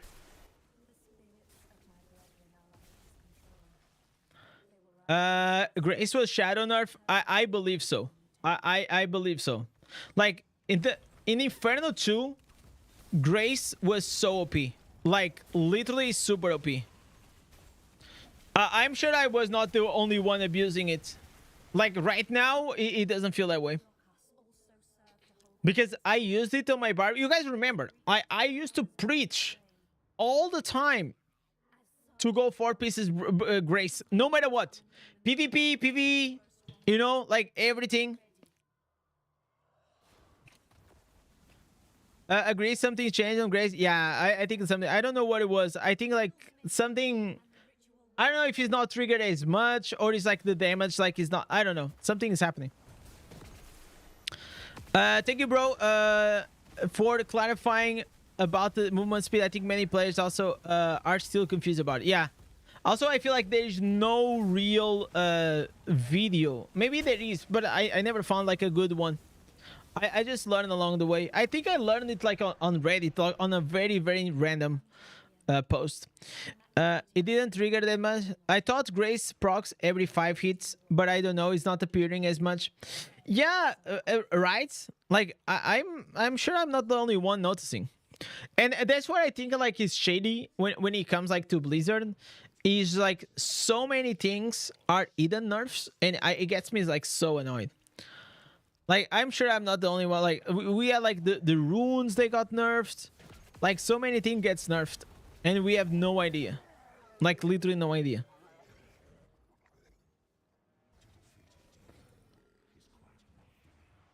But I feel like now the best sets for PvP is Montebanks or okay, this all depends on your class, okay? But you can't really go wrong with Montebanks most of the times.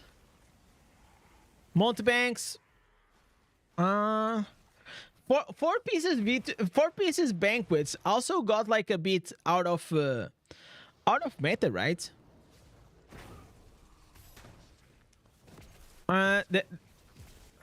That's why my Tempest I use Gloom Guide because I use Grace and now Gloom. Yeah, it is much better. Like for Tempest, like this is crazy good, man. Like if you just read this, 15% more damage and 22% critical hit strike, man. That's nutty. That's literally nutty. By the way, you know what is nutty? Look at this rune. I keep it. I said, you know what? Chat.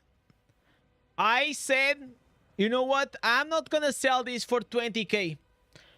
They were offering 20k plat for 4% hit chance.